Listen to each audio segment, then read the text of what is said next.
Hello everyone. स्वागत है आप सभी का स्टेप टू सक्सेस क्लासेस में। यूपी पीसीएस की परीक्षा आने वाली है प्रीलिम्स 2024। ये परीक्षा जो है आपकी 17 मार्च को शेड्यूल्ड है। तो इस परीक्षा में को ध्यान में रखते हुए इस परीक्षा में जो उत्तर प्रदेश विशेष यूपी स्पेशल के जो क्वेश्चंस आते हैं उत्तर प्रदेश की स्थिति के बारे में, ठीक है। तो इसमें दो वीडियोस डाले हुए हैं। ये दूसरा वीडियो इस सीरीज का, पहला वीडियो हो चुका है जिसमें हम लोग 3 टॉपिक कवर कर चुके हैं। उत्तर प्रदेश की हम लोग जलवायु, उत्तर प्रदेश की भौगोलिक स्थिति, ये सब देख चुके हैं। उत्तर प्रदेश में परिवहन, सिंचाई, पशुपालन, ये सब कुछ की चर्चा हम लोग कर चुके हैं। ये उस सीरीज का दूसरा वीडियो है। इस वीडियो में हम लोग उत्तर प्रदेश की जनसंख्या विस्तृत आंकड़ों से, ठीक है, डिटेल्ड जो है इसके आंकड़े हैं उनके साथ है। उसके बाद से हम लोग देखेंगे कि उत्तर प्रदेश में कला का क्या स्थिति है, कौन कौन से उत्सव मनाए जाते हैं, किस किस तरह के लोक नृत्य जो हैं वो उत्तर प्रदेश में आयोजित होते हैं, उत्तर प्रदेश के लोकगीत और उत्तर प्रदेश में जो आयोजित होने वाले प्रमुख मेले हैं हम उनकी चर्चा करेंगे। और उसके बाद से उत्तर प्रदेश में पर्यटन और जो ऐतिहासिक धार्मिक स्थल हैं, ठीक है, हिस्टोरिकल जो रिलीजियस प्लेसेस हैं उत्तर प्रदेश में, उन सबकी चर्चा इस वीडियो में करेंगे। तो इन दो वीडियो के माध्यम से यूपी स्पेशल का जो जो आपका मैक्सिमम पोर्शन जो है वो कवर हो जाएगा, ठीक है। इसके साथ ही ये यूपी पीसीएस प्री के ध्यान में रखते हुए एक करंट अफेयर्स की 700 से अधिक क्वेश्चंस की, 700 से अधिक जो है वो करंट अफेयर्स के सबसे इंपॉर्टेंट क्वेश्चन की एक सीरीज हमने स्टार्ट की। उसके सीरीज के सारे के सारे जो हैं 14 वीडियोस जो हैं वो आपके अपलोड हैं चैनल पर, ठीक है। हर एक वीडियो में 50 क्वेश्चन है, 14 वीडियो हैं, तो ऐसे टोटल 700 क्वेश्चन है जो यूपी पीसीएस के लिए महत्वपूर्ण है। उनकी सीरीज भी देख सकते हैं। इसके अलावा एक यूपी स्पेशल हमने करंट का वीडियो भी आपको प्रोवाइड किया है। उसमें उत्तर प्रदेश से संबंधित जो साल भर का करंट अफेयर्स है वो सारा भी हमने उसमें डिस्कस किया है। तो आप वो वीडियो भी देख लें ताकि आपकी क्या हो, परीक्षा की अच्छे से तैयारी हो जाए। और जिन लोगों की तैयारी ऑलरेडी बहुत अच्छी है, क्योंकि अब समय ज्यादा नहीं है, तो मोस्टली लोगों की तैयारी अच्छे से हो गई होगी, तो उनका ये क्विक रिवीजन भी हो जाएगा, उनको आइडिया लग जाएगा कि उनकी स्थिति कहाँ पर है, ठीक है। तो अब जो हम लोग आज का वीडियो डिस्कस करने वाले हैं उसमें हम पहले डिस्कस करेंगे चैप्टर 4 के क्वेश्चन। चैप्टर 4 में हम बात करेंगे उत्तर प्रदेश की जनसंख्या की क्या स्थिति है। इसमें सारे विस्तृत आंकड़े कि उत्तर प्रदेश में शिक्षा की क्या स्थिति है, ग्रामीण, शहरी, उसके बाद से नगरीय, हर तरह से जो है वो आंकड़े संभव होंगे, उसकी हम लोग चर्चा करेंगे, ठीक है। तो स्टार्ट करते हैं अपने पहले क्वेश्चन से। वर्ष 2011 की जनगणना के अनुसार उत्तर प्रदेश की जनसंख्या देश की कुल जनसंख्या का कितना प्रतिशत है? परसेंटेज बताना है। ऑप्शन है 17.49, 16.51, 14.69 और 15.62। तो इसका जो सही जवाब है ऑप्शन बी है। जो उत्तर प्रदेश की जनसंख्या है वो भारत की जनसंख्या का करीब 16.51% है। और अगर नंबर में देखते हैं तो नंबर में जो यूपी की जनसंख्या आपकी हो जाएगी टोटल, वो हो जाएगी 19,98,12,341। ये वर्ष 2011 के अनुसार उत्तर प्रदेश की जनसंख्या है। अब इन क्वेश्चंस के माध्यम से ये इतना डेटा जो है वो देना बहुत मुश्किल हो रहा था, तो हमने इसमें टेबल्स लगाई हुई हैं, ठीक है। ये टेबल्स लगाई हुई हैं जिसमें जनगणना के पूरे आंकड़े हैं और उसका कंपैरेटिव एनालिसिस है उत्तर प्रदेश का भारत के साथ, ठीक। जैसे ये टेबल लगी हुई है, इसमें हमने यहाँ पर लिखा है जनगणना 2021-11 के आधार पर उत्तर प्रदेश, जनगणना 2011 के आधार पर भारत, और उत्तर प्रदेश का भारत में स्थान। जैसे कुल जनसंख्या है, उत्तर प्रदेश की जनसंख्या ये है, भारत की ये है, और उत्तर प्रदेश का जनसंख्या के मामले में भारत में पहला स्थान है। पुरुष जनसंख्या, महिला जनसंख्या। अब दशकीय वृद्धि दर एक इंपॉर्टेंट फैक्ट है। तो यूपी की जो दशकीय वृद्धि दर है वो यहाँ लिखी है, भारत की जो दशकीय वृद्धि दर है ये है, और दशकीय वृद्धि दर में भारत का स्थान कौन सा है, ये है। फिर जनघनत्व वाला क्वेश्चन है, लिंगानुपात, यूपी का लिंगानुपात, भारत का लिंगानुपात, लिंगानुपात में के मामले में भारत का स्थान। साक्षरता दर, यूपी की साक्षरता दर, भारत की साक्षरता दर, साक्षरता दर के आधार पर भारत का स्थान।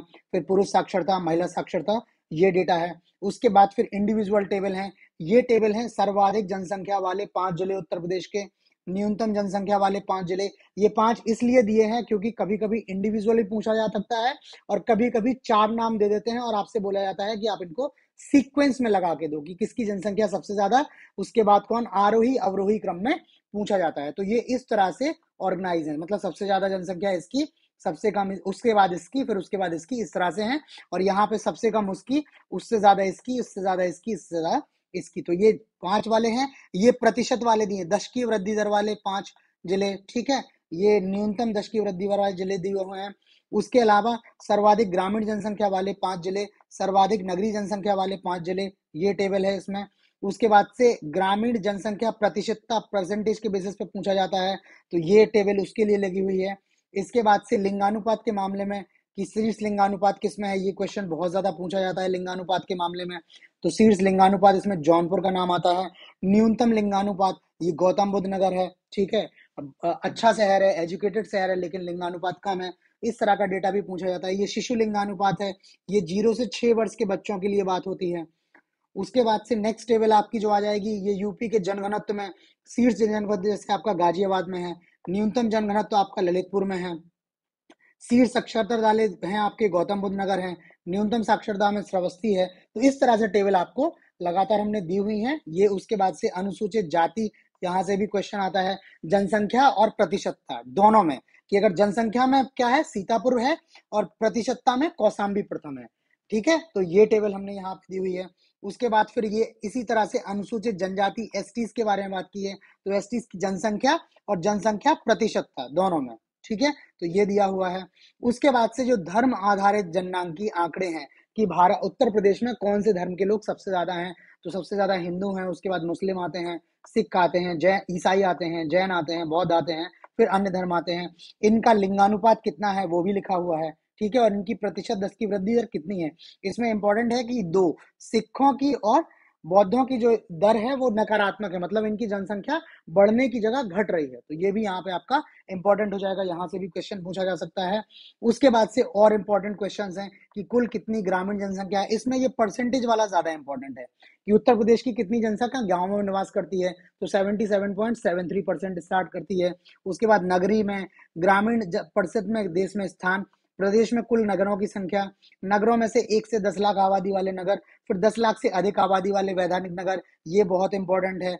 उसके बाद से जो है राज्य में महिला पुरुष के बीच साक्षरता में अंतर, महिला पुरुष के बीच साक्षरता में सबसे अधिक अंतर, सबसे कम अंतर कहाँ पर है, ये टेबल दी हुई है। उसके बाद से एक इंपॉर्टेंट है स्लम जनगणना, जो स्लम का सेंसस है कि कुल कितनी आबादी स्लम में है, स्लम आबादी में सबसे ज्यादा किसकी है, देश में स्लम आबादी सबसे ज्यादा कहाँ है, और सर्वाधिक प्रतिशतता स्लम आबादी की कहाँ है। तो इस तरह की जनसंख्या की जितने भी संभावित क्वेश्चंस हो सकते थे, उनकी ये टेबल्स करके डेटा कंपाइल कर दिया है, जिससे आपको इजी हो जाए, आप ये 6-7 टेबल्स के माध्यम से ही उत्तर प्रदेश की जनसंख्या क्विकली पढ़ सकें, और जिन्होंने पढ़ रखी है वो क्विकली इनको रिवाइज कर सकें। चलते हैं अपने क्वेश्चंस पे, ठीक है। तो पहला क्वेश्चन हमने कर लिया था, दूसरा क्वेश्चन अब हमें देखना है। दूसरा क्वेश्चन हमारा आ जाएगा, निम्न में कौन सा जनसंख्या की दृष्टि से उत्तर प्रदेश का सबसे बड़ा जिला है। टेबल लगी हुई थी, ऑप्शन है आपके पास मुरादाबाद, प्रयागराज, गाजियाबाद और लखनऊ। तो जनसंख्या की दृष्टि से जो है वो प्रयागराज सबसे बड़ा जिला है, और दूसरे नंबर पर जो आता है वो मुरादाबाद, ये सेकंड पोजीशन है, और गाजियाबाद की थर्ड पोजीशन है। तो जनसंख्या की दृष्टि से ये शीर्ष 3 जिले आपके उत्तर प्रदेश के हो गए। नेक्स्ट है, वर्ष 2011 की जनगणना के अनुसार राज्य की दशकीय जनसंख्या वृद्धि दर कितनी है। 20.02, 19.45, 20.08 और 19.09। तो इसका जो सही जवाब है ऑप्शन ए है।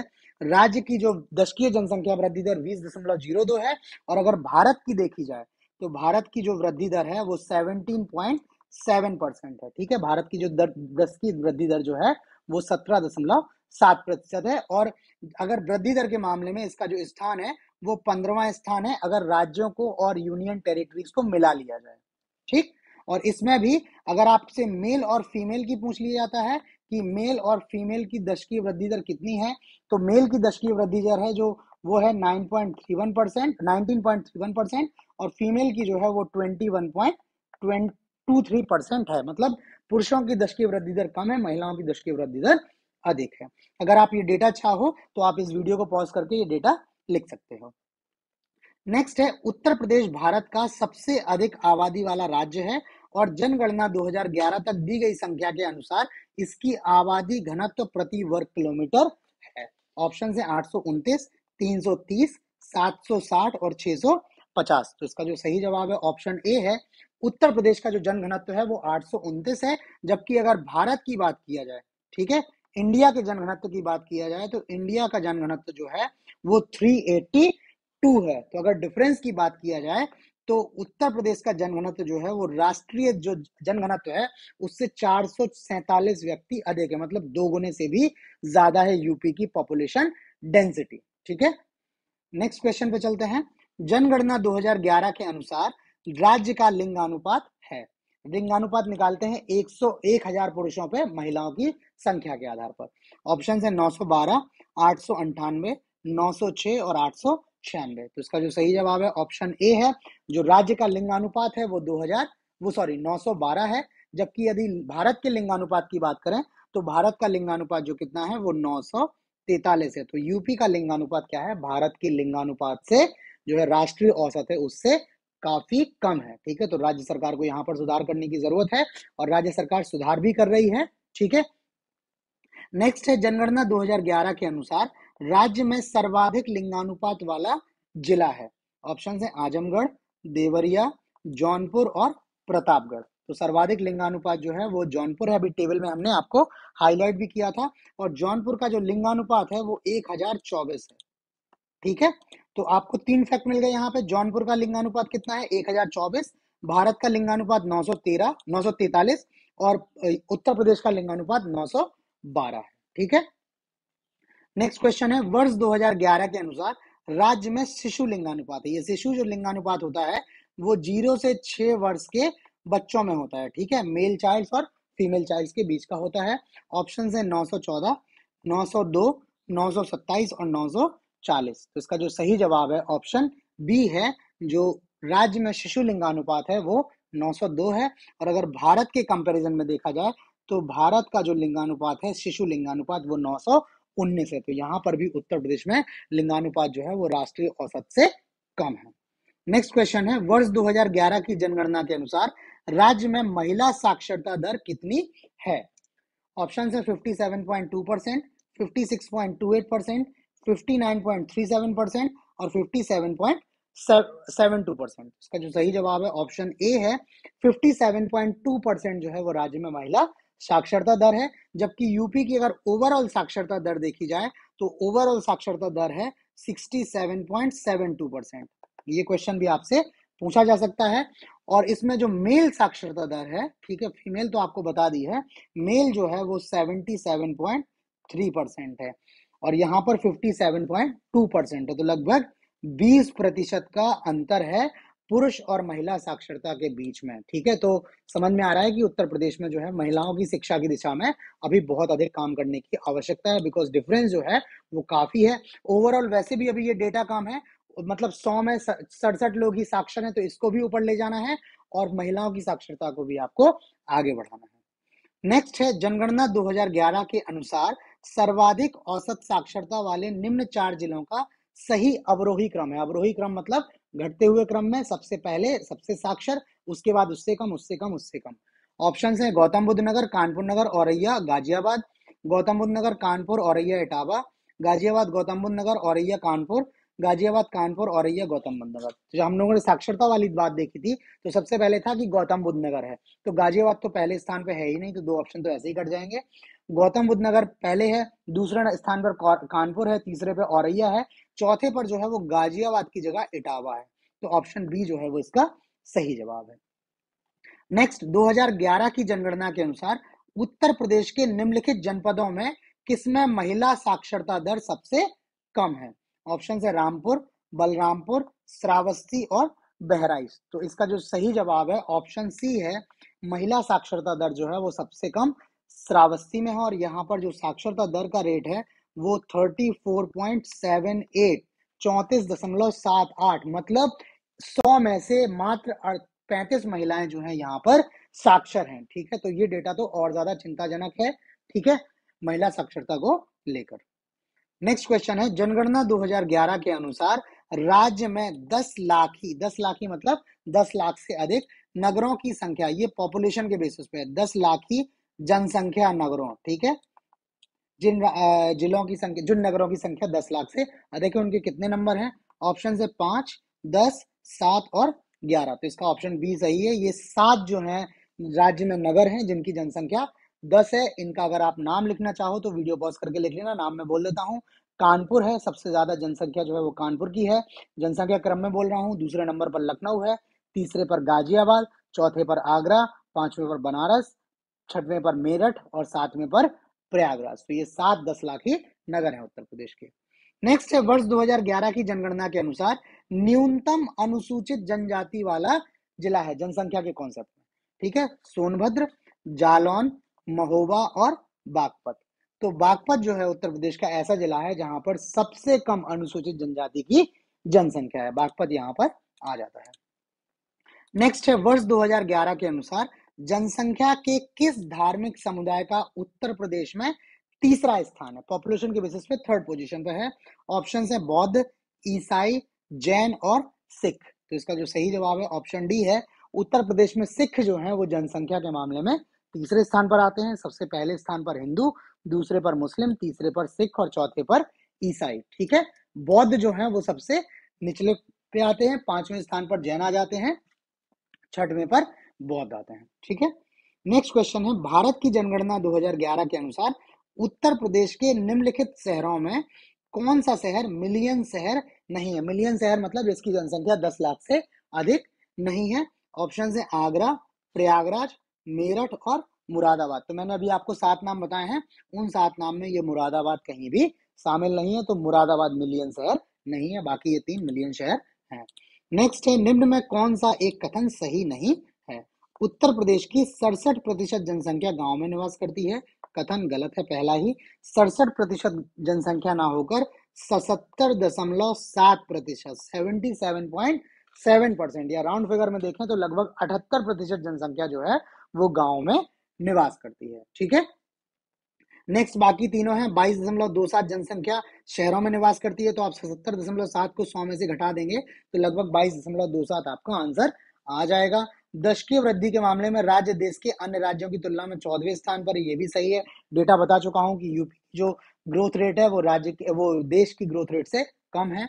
और गाजियाबाद दूसरा सबसे बड़ा, सबसे अधिक जनसंख्या वृद्धि दर वाला जिला है। तो ये भी एकदम ठीक है, गाजियाबाद में जो है जनसंख्या वृद्धि दर क्या है, दूसरे स्थान पर आता है। ठीक, तो ये एकदम आपका सही क्वेश्चन हो गया, पहला ऑप्शन इसमें गलत है। नेक्स्ट क्वेश्चन है, जनगणना 2001 के अनुसार निम्न में कौन सर्वाधिक साक्षर, ये 2001 नहीं 2011, ये टाइपिंग मिस्टेक है।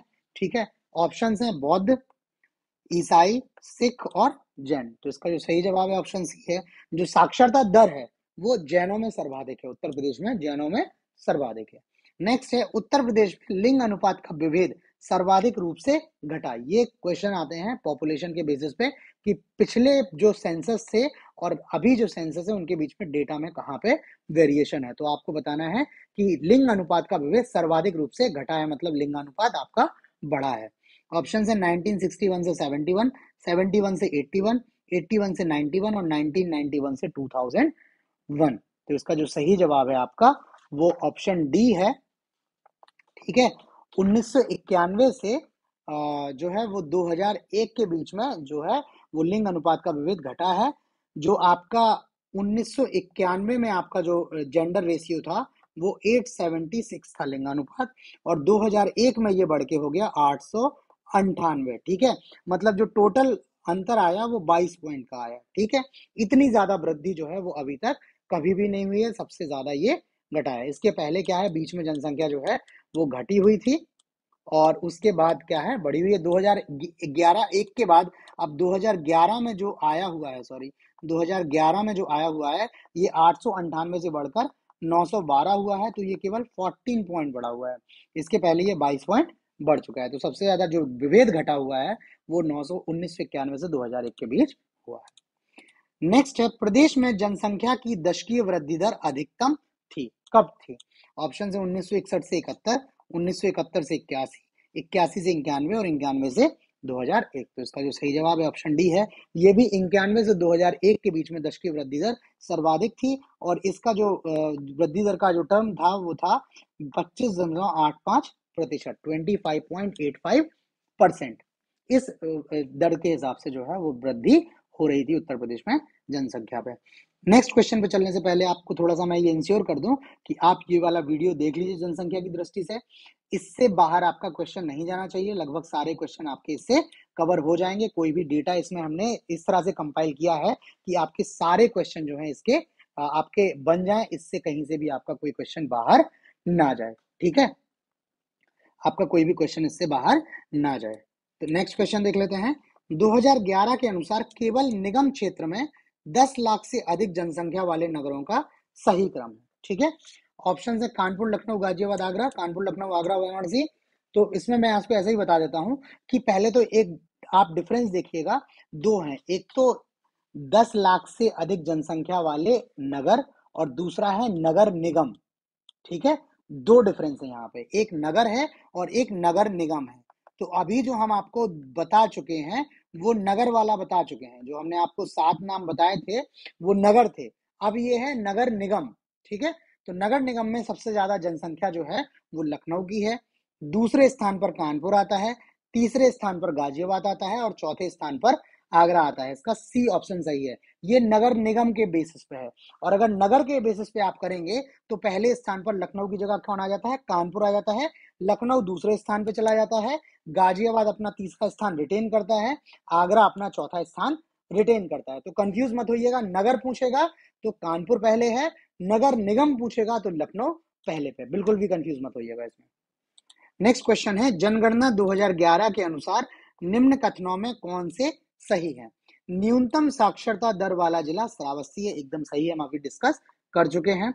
सर्वाधिक लिंगानुपात वाला जिला देवरिया है, ये गलत है, हमने इस पर बात की थी, जौनपुर था ये। तीसरा है न्यूनतम जनघनत्व वाला जिला ललितपुर है, एकदम सही है, सबसे कम जनघनत्व जो है वो ललितपुर में है। और नगर निगम क्षेत्र की जनसंख्या के आधार पर राज्य का सर्वाधिक जनसंख्या वाला नगर कानपुर, ये गलत है, अभी हमने डिस्कस किया है। नगर निगम के आधार पर जो जनसंख्या है वो सबसे ज्यादा लखनऊ में है। तो इसका पहला और तीसरा सही जवाब है। ऑप्शन बी इस क्वेश्चन का सही जवाब हो जाएगा। एक इंपॉर्टेंट जानकारी आपको और बता दूं कि जो यहाँ पर कंटेंट में जो क्लासेस हैं, क्लासेस का जो चैनल है उस पर कॉन्स्टिट्यूशन की भी एक हमने सीरीज स्टार्ट की है, इंडियन कॉन्स्टिट्यूशन के क्वेश्चंस की। ठीक है, जैसे यूपी के ये क्वेश्चंस टॉपिक वाइज चल रहे हैं, वैसे ही इंडियन कॉन्स्टिट्यूशन को भी हमने टॉपिक वाइज या चैप्टर वाइज जो है डिस्कस किया है। ठीक है, और उसके वीडियो जो है आउट किए हुए हैं, मल्टीपल चॉइस क्वेश्चन फॉर्म में वो भी वीडियोस हैं। बट वीडियो का कंपाइलेशन इस तरह से है कि आप अगर मौलिक अधिकार का वीडियो देख रहे हैं, उसमें मौलिक अधिकार के क्वेश्चंस हैं, तो मौलिक अधिकार से संबंधित अब तक जितने क्वेश्चंस आए हैं उन क्वेश्चंस के बेसिस पे जो इन फ्यूचर संभावित क्वेश्चंस हैं उन सभी क्वेश्चन को उसमें डिस्कस किया है। तो ये परीक्षाओं की दृष्टि से बहुत इंपॉर्टेंट है। सभी परीक्षाएं होती हैं, उन सभी परीक्षाओं में संविधान के क्वेश्चन आते हैं और उनकी दृष्टि से ये वीडियो बहुत इंपॉर्टेंट है। आप लोग जरूर देखिएगा, मिस मत कीजिएगा। मैं आपको गारंटी दे रहा हूं कि आपका क्वेश्चन जो है वो कहीं भी गलत नहीं होगा। नेक्स्ट क्वेश्चन है, 2001 से 11 की अवधि में प्रदेश में जनसंख्या की वृद्धि दर रही है। रिपीट क्वेश्चन हो गया है, पहले भी बता चुके हैं। जो वृद्धि दर है वो 20.22% रही है। बट ये रिपीट इसलिए हुआ है कि क्वेश्चन आपसे इस तरह से भी रीफ्रेज किया जा सकता है। ठीक है, तो कई बार क्वेश्चन क्या होता है, आपको डेटा पता होता है बट उसको रीफ्रेज इस तरह से कर देते हैं कि आप कंफ्यूजन में क्वेश्चन को गलत कर देते हैं। इस वजह से इसको दोबारा डालने का उद्देश्य बस यही है और कोई दूसरा उद्देश्य नहीं है। 2011 के अनुसार निम्न में क्या सही नहीं है? यहां देश की जनसंख्या का 16.5% निवास करता है। इसमें एक वर्ड होना चाहिए था उत्तर प्रदेश। 2011 के अनुसार उत्तर प्रदेश के संबंध में निम्न में क्या सही नहीं है? तो यूपी की जनसंख्या क्या है? देश की जनसंख्या का 16.5% है, एकदम सही है ये स्टेटमेंट। यहाँ देश के सर्वाधिक बच्चे पाए जाते हैं, ये भी एकदम सही है। इसकी दशकीय वृद्धि दर 17.7% है, ये गलत है। यूपी की जो दशकीय वृद्धि दर है वो 17.7% ना होकर 20.22% है। ये 17.7% क्या है? इंडिया की है। और इसका लिंगानुपात 912 है। तो ये स्टेटमेंट एकदम सही है। इसका ऑप्शन सी जो है वो सही जवाब हो जाएगा। नेक्स्ट क्वेश्चन है, 2011 के अनुसार कूट से सही उत्तर चुनिए। क्षेत्रफल में यह देश का 5वां बड़ा राज्य है। तो ये स्टेटमेंट आपका गलत है। यूपी 5वां बड़ा राज्य ना होकर चौथा बड़ा राज्य है। यूपी से जो 3 बड़े राज्य हैं, सबसे पहले आता है राजस्थान, दूसरे स्थान पर आता है एमपी और तीसरे स्थान पर आता है महाराष्ट्र। ठीक है, जब एमपी का विभाजन नहीं हुआ था, जब तक छत्तीसगढ़ अलग नहीं हुआ था, तब तक मध्य प्रदेश क्षेत्रफल की दृष्टि से भारत का सबसे बड़ा राज्य था। जब से मध्य प्रदेश का विभाजन हुआ है वर्ष 2000 से, तब से क्षेत्रफल की दृष्टि से मध्य प्रदेश का दूसरा स्थान हो गया है, उत्तर प्रदेश का चौथा स्थान हो गया है। देश की जनसंख्या का इसका 16% का योगदान है। एकदम सही स्टेटमेंट है ये। इसका यौन अनुपात राष्ट्रीय औसत से अधिक है, ये गलत है। यूपी का जो यौन अनुपात है वो 912 है, जबकि भारत का 943 है। और इसकी साक्षरता दर राष्ट्रीय औसत से कम है, ये एकदम सही है। तो इसमें ऑप्शन 2 और 4 जो है सही है। आंसर जो है वो आपका ऑप्शन सी सही जवाब हो जाएगा। नेक्स्ट क्वेश्चन, उत्तर प्रदेश जनसंख्या नियंत्रण, स्थिरीकरण और कल्याण विधेयक 2021 के संदर्भ में कौन से कथन सही हैं? इस विधेयक का उद्देश्य 2026 तक जन्म दर को 2.1 प्रति हजार जनसंख्या तक कम करना है और वर्तमान में राज्य में प्रजनन दर जो है वो 2.7 प्रति हजार है। तो इसका जो है ये दोनों स्टेटमेंट सही हैं। अभी जो वर्तमान में प्रजनन दर है यूपी में वो 2.7 पर थाउजेंड है और 2026 तक इसको घटाकर 2.1% तक लेकर आना है। दोनों सही है, तो ऑप्शन सी जो है वो इसका सही जवाब हो जाएगा। नेक्स्ट है, उत्तर प्रदेश की कुल जनसंख्या में कार्यशील का प्रतिशत कितना है? ऑप्शन है 18.5, 32.7, 30.2 और 32.9। तो इसका जो सही जवाब है ऑप्शन डी है। कार्यशील जो प्रतिशत है वो 32.9 है, मतलब 100 में से केवल 32.9 या करीब 33 लोग जो हैं वो कार्यशील जनसंख्या का हिस्सा हैं। जबकि अगर आप इसको रूरल और अर्बन टर्म्स में देखेंगे, तो अगर रूरल एरिया में देखेंगे, ग्रामीण क्षेत्रों में, तो ये अनुपात जो है वो 33.4% है, जबकि अर्बन में ये परसेंटेज जो है वो 31.2% है। तो अर्बन एरिया में कार्यशील जनसंख्या का प्रतिशत रूरल के कंपैरिजन में कम है। ठीक है, तो इस क्वेश्चन के साथ जो है वो आपका यूपी का जनसंख्या कंप्लीट हो जाता है। आप ये वीडियो देख लीजिएगा। ठीक है, ये टेबल्स लगी हुई हैं जिनको मैं आपको पहले ही एक्सप्लेन कर चुका हूँ। आप ये क्वेश्चंस कर लीजिए, टेबल्स कर लीजिए। गारंटी है ये कि आपका क्वेश्चन जो है वो जनसंख्या का इसके बाहर नहीं जाएगा, आपका क्वेश्चन इससे गलत नहीं होगा और आप जो भी परीक्षा आएंगे उसमें आप अच्छा करके आएंगे और लोगों से अधिक नंबर लेंगे। जिन लोगों ने इसको कर लिया है वो इसके माध्यम से इनको रिवाइज जो है हम लोग डिस्कस करेंगे अपना अगला चैप्टर 5। इसमें हम लोग देखेंगे उत्तर प्रदेश में कला की क्या स्थिति है, किस किस तरह के उत्तर प्रदेश में उत्सवों का आयोजन होता है, उत्तर प्रदेश में किस किस तरह के लोक नृत्य हैं, कहाँ कहाँ किस किस क्षेत्र में कौन कौन से लोक नृत्य होते हैं, किस किस तरह के उत्तर प्रदेश में लोकगीत गाए जाते हैं और उत्तर प्रदेश में किस तरह के मेले लगते हैं और मेलों में किस तरह का आयोजन होता है। जैसे कहीं पशु मेला है, कोई कला का मेला है, कोई दवाइयों का मेला है, इस तरह के इन सब चीजों की हम लोग चर्चा करेंगे। ये सारे क्वेश्चन जो आपको मैं एक बार फिर से बता दूं कि उत्तर प्रदेश की जो पीसीएस प्री परीक्षा है उस परीक्षा को ध्यान में रखते हुए ये क्वेश्चन बनाए गए हैं और ये यूपी स्पेशल के जो संभावित सबसे महत्वपूर्ण क्वेश्चंस हो सकते हैं उन क्वेश्चंस को हमने इसमें डिस्कस किया है। ठीक है, इसके अलावा जो है आप जो हमारे करंट अफेयर्स के क्वेश्चंस हैं, यूपी स्पेशल करंट अफेयर्स के क्वेश्चंस हैं, वो सारे भी आप हमसे देख सकते हैं और उनकी पीडीएफ वगैरह अगर आपको चाहिए हो तो आप ये हमें टेलीग्राम के थ्रू कांटेक्ट कर सकते हैं। नीचे व्हाट्सएप नंबर दिया है, व्हाट्सएप नंबर पे भी आप हमें मैसेज करके पूछ सकते हैं। हम आपको प्रक्रिया बता देंगे किस तरह से आपको वो करंट अफेयर्स की सीरीज मिल जाएगी। ठीक है, तो स्टार्ट करते हैं अपने चैप्टर 5 के पहले क्वेश्चन से। ठीक, इस सीरीज का 206वां क्वेश्चन है। ऑप्शन वो क्वेश्चन है, निम्न में कौन सुमेलित नहीं है? बिरजू महाराज कत्थक, बिस्मिल्लाह खां सहनाई, जाकिर हुसैन हारमोनियम और अमजद अली खान सरूद। तो इसका जो सही जवाब है वो ऑप्शन सी है, ये सुमेलित नहीं है। ये जाकिर हुसैन जो है ये हारमोनियम से नहीं, जबकि ये प्रसिद्ध जो है वो तबला वादक हैं, इसलिए ये सी जो है वो गलत मिला हुआ है। बाकी बिरजू महाराज कत्थक, बिस्मिल्लाह खान सहनाई और अमजद अली खान जो है वो सरोद वादक हैं। दूसरा क्वेश्चन है, संगीत शिक्षा हेतु उत्तर प्रदेश का प्रथम संगीत महाविद्यालय है। ऑप्शन है ललित कला अकादमी, दूसरा है भात खांडे हिंदुस्तान संगीत महाविद्यालय, भारतेंदु नाट्य अकादमी और संगीत नाटक अकादमी। तो इसका जो सही जवाब है वो आपका ऑप्शन बी है। ये भात खांडे हिंदुस्तान संगीत महाविद्यालय जो है वो उत्तर प्रदेश का पहला संगीत महाविद्यालय है। ये जो महाविद्यालय है ये लखनऊ में स्थित है।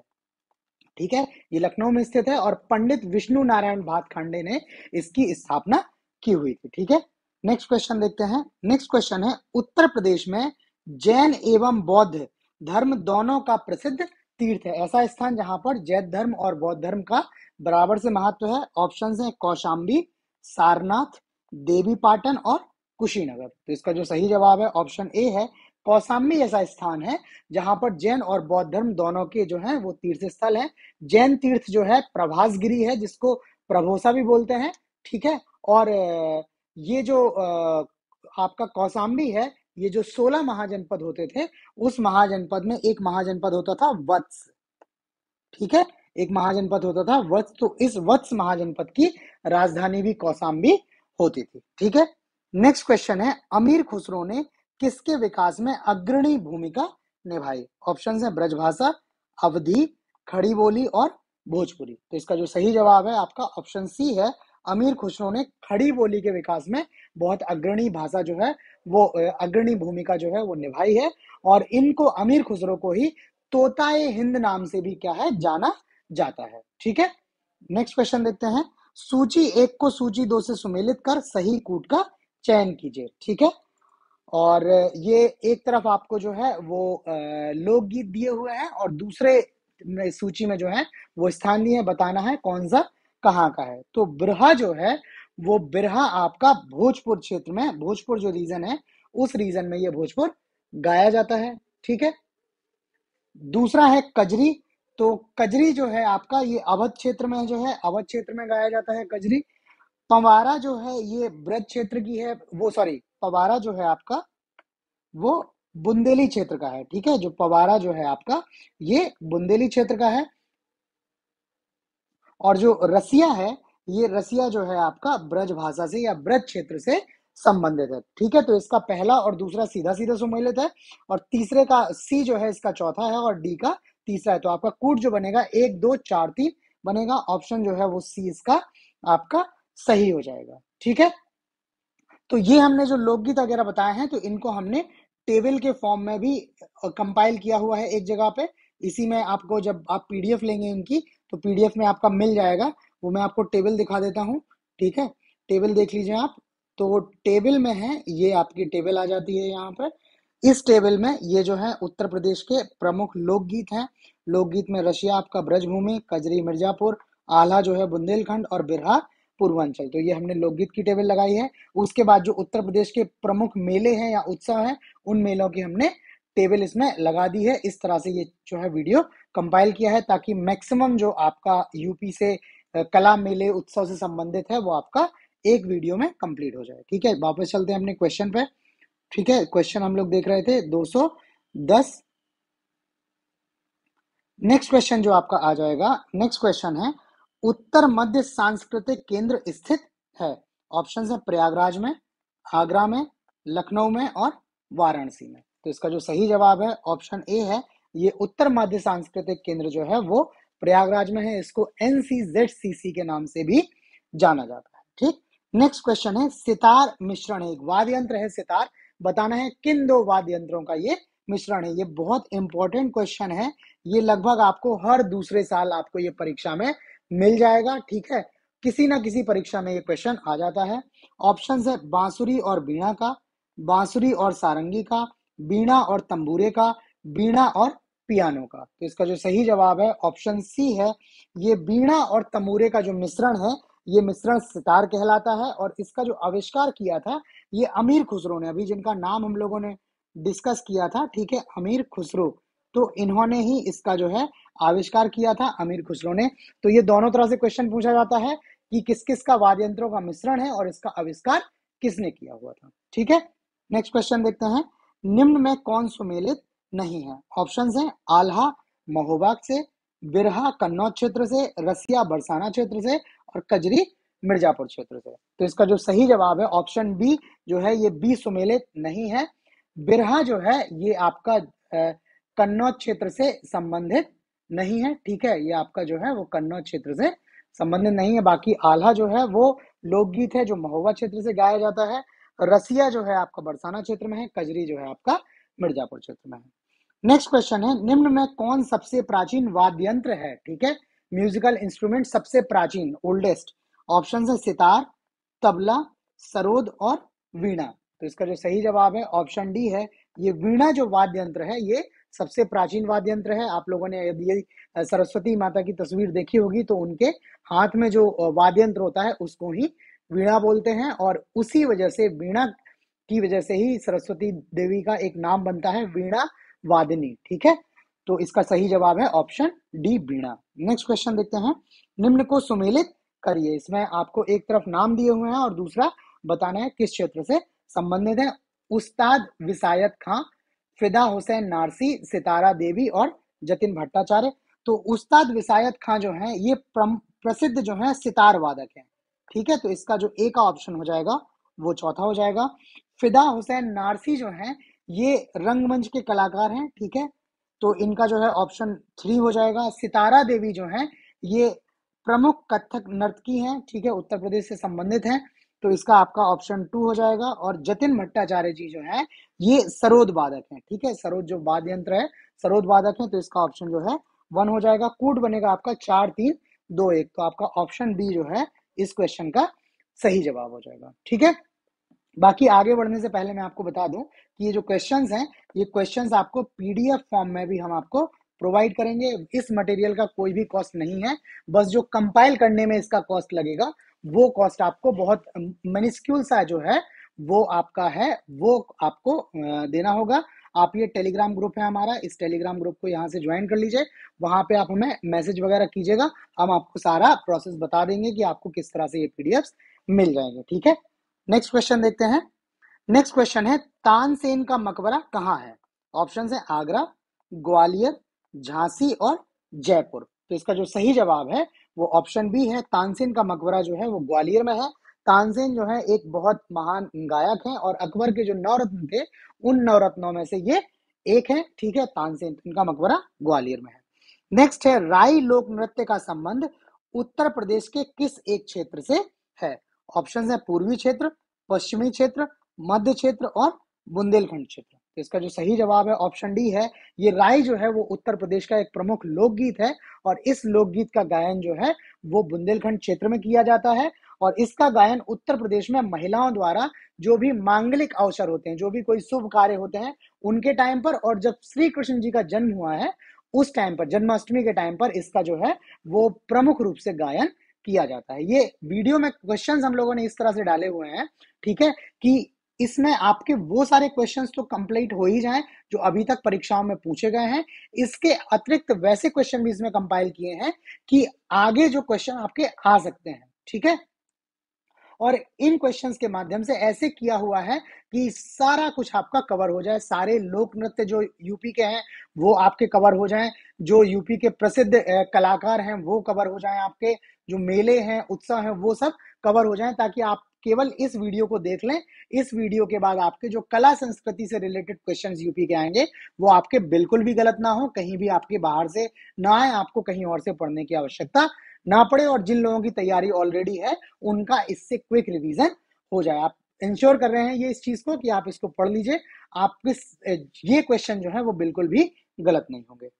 नेक्स्ट क्वेश्चन है ठुमरी गायिका गिरजा देवी का संबंध है।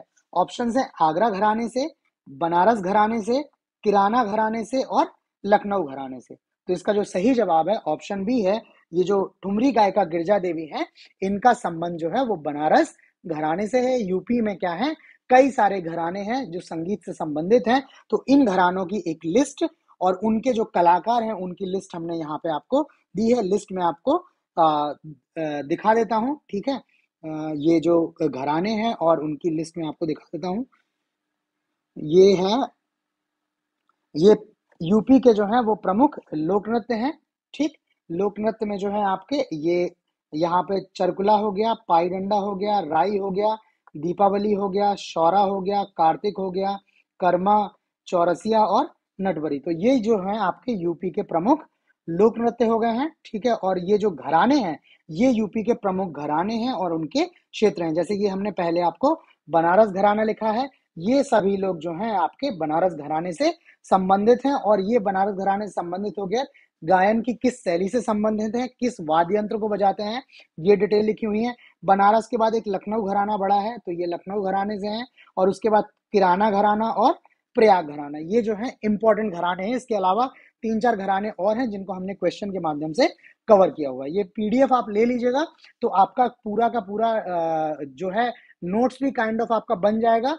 ये इनको आप प्रिंट भी करवा सकते हैं, ठीक है, और आप सेल फोन में, अपने मोबाइल फोन में भी इनको पीडीएफ के फॉर्म में रख के पढ़ सकते हैं। ये मोबाइल फ्रेंडली है, इजीली आप इनको मोबाइल पे पढ़ सकते हो। कलरफुल बनाया हुआ है ताकि कहीं से भी कोई कंफ्यूजन ना हो, आप इजीली आइडेंटिफाई कर सकें।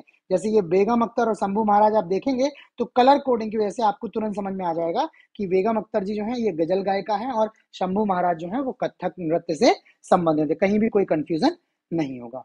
वापस चलते हैं अपने क्वेश्चंस पे। क्वेश्चन नंबर 218 हमने कर लिया था। अब हमें क्वेश्चन नंबर देखना है 219 देखना है, ठीक है। सॉरी, हमने क्वेश्चन जो है वो 218 कर लिया था। 219 हमें अब क्वेश्चन नंबर देखना है। 219 क्वेश्चन है, निम्न में कौन सा लोक नृत्य ब्रज क्षेत्र का है। तो अभी हमने आपको नृत्य क्षेत्र, नृत्य की जो है लोक नृत्यों की टेबल भी आपको दिखाई थी, ठीक है, तो वो आप वहां से देख लीजिएगा। बाकी इसके ऑप्शंस हैं दीवारी नृत्य, नटवरी नृत्य, चरकुला नृत्य और जोगनी नृत्य। तो जो ब्रज क्षेत्र का लोक नृत्य है ये चरकुला नृत्य है, और ये चरकुला नृत्य जो है वो होली के बाद मनाया जाता है, ठीक है। जो होली होती है, होली के आसपास, होली के बाद मनाया जाता है। और इसमें महिलाएं जो है अपने सर पर करीब 108 दीपकों का पिंजरा, ठीक है, एक पिंजरा टाइप का होता है जिसपे 108 दीपक होते हैं, और इसी पिंजरे को चरकुला बोलते हैं। इस चरकुला को लेकर महिलाएं नृत्य करती हैं, इस वजह से इसका नाम चरकुला नृत्य है।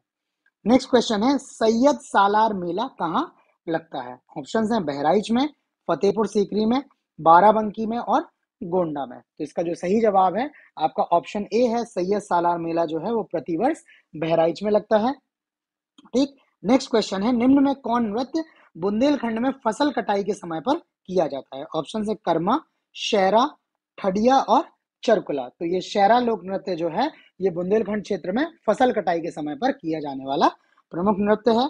नेक्स्ट क्वेश्चन है, निम्न में कौन बुंदेलखंड का लोकप्रिय लोकगीत है, ठीक है। ऑप्शन है आल्हा, विरहा, रसिया और लांगुरिया। तो इसका जो सही जवाब है ऑप्शन ए है, ये आल्हा है। ये बुंदेलखंड का प्रिय लोकगीत है, ठीक है, बहुत प्रिय लोकगीत है। उत्तर बुंदेलखंड में जो बांदा महोबा का क्षेत्र है वहां पर ये बहुत ज्यादा इसका प्रचलन है। और ये आल्हा उधल नाम से आपने दो सुने होंगे, दो बहुत महान योद्धा थे, ठीक है, तो उन्हीं आल्हा की जो है प्रशंसा में ये आल्हा लोकगीत गाए जाते हैं, ठीक है। नेक्स्ट है, निम्न में किन्हें उन्हें चिन्हित कीजिए जो कथक नृत्य से संबंधित नहीं है। ऑप्शन है बिंदादीन जी, शंभू महाराज, लच्छू महाराज और ध्रुव तारा जोशी जी। तो इसका जो सही जवाब है वो ऑप्शन डी है। ये ध्रुव तारा जोशी जी जो है ये कथक नृत्य से संबंधित नहीं है, जबकि ये क्या है, ये प्रसिद्ध सितार वादक हैं, ठीक है, सितार वादक हैं जो, और ये जो है इटावा घराने से संबंधित है, ठीक है। हमने 4 प्रमुख घराने जो थे वो आपको बताए थे। इसके बाद ये ध्रुव तारा जोशी जी का अगर कभी नाम आता है तो आप याद रखिएगा, ये इटावा घराने से संबंधित है और प्रसिद्ध सितार वादक हैं, ठीक है। नेक्स्ट क्वेश्चन है, सूची 1 को सूची 2 से सुमेलित करना है। सूची 1 में दिया हुआ है आयोजन स्थल और सूची 2 में दिया हुआ है मेला, ठीक है। तो ऑप्शंस हैं बटेश्वर मेला, ठीक है, दूसरा है देवा, तीसरा हरिदास जयंती और चौथा नौचंदी। ये एक्चुअल में गलत लिख गया है, मेले इस साइड होना चाहिए था और आयोजन इस तरफ होना चाहिए था। ये टाइपिंग मिस्टेक है, पीडीएफ में हम इसको ठीक कर देंगे। तो बटेश्वर का जो मेला है आपका ये आगरा में लगता हुआ है, ठीक है। बटेश्वर मेले का आयोजन जो है वो आगरे में किया जाता है, तो इसका 3 हो जाएगा। देवा मेला है, देवा शरीफ भी बोलते हैं इसको, देवा शरीफ का जो मेला है ये बाराबंकी में लगता है, लखनऊ के पास है बाराबंकी। जब आप उत्तर प्रदेश का मैप देखेंगे ये 1 हो जाएगा।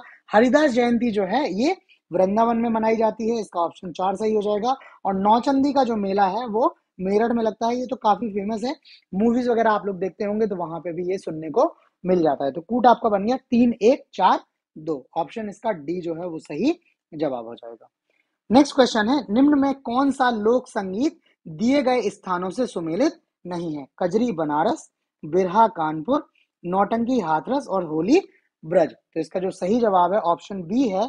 ये बिरहा जो है ये आपका कानपुर से संबंधित नहीं है, ठीक है, ये पूर्वी उत्तर प्रदेश से है, ठीक है। जो बिरहा है ये कानपुर की जगह ईस्टर्न यूपी से संबंधित है, ठीक है, ईस्टर्न यूपी जो पूर्वांचल वाला क्षेत्र है।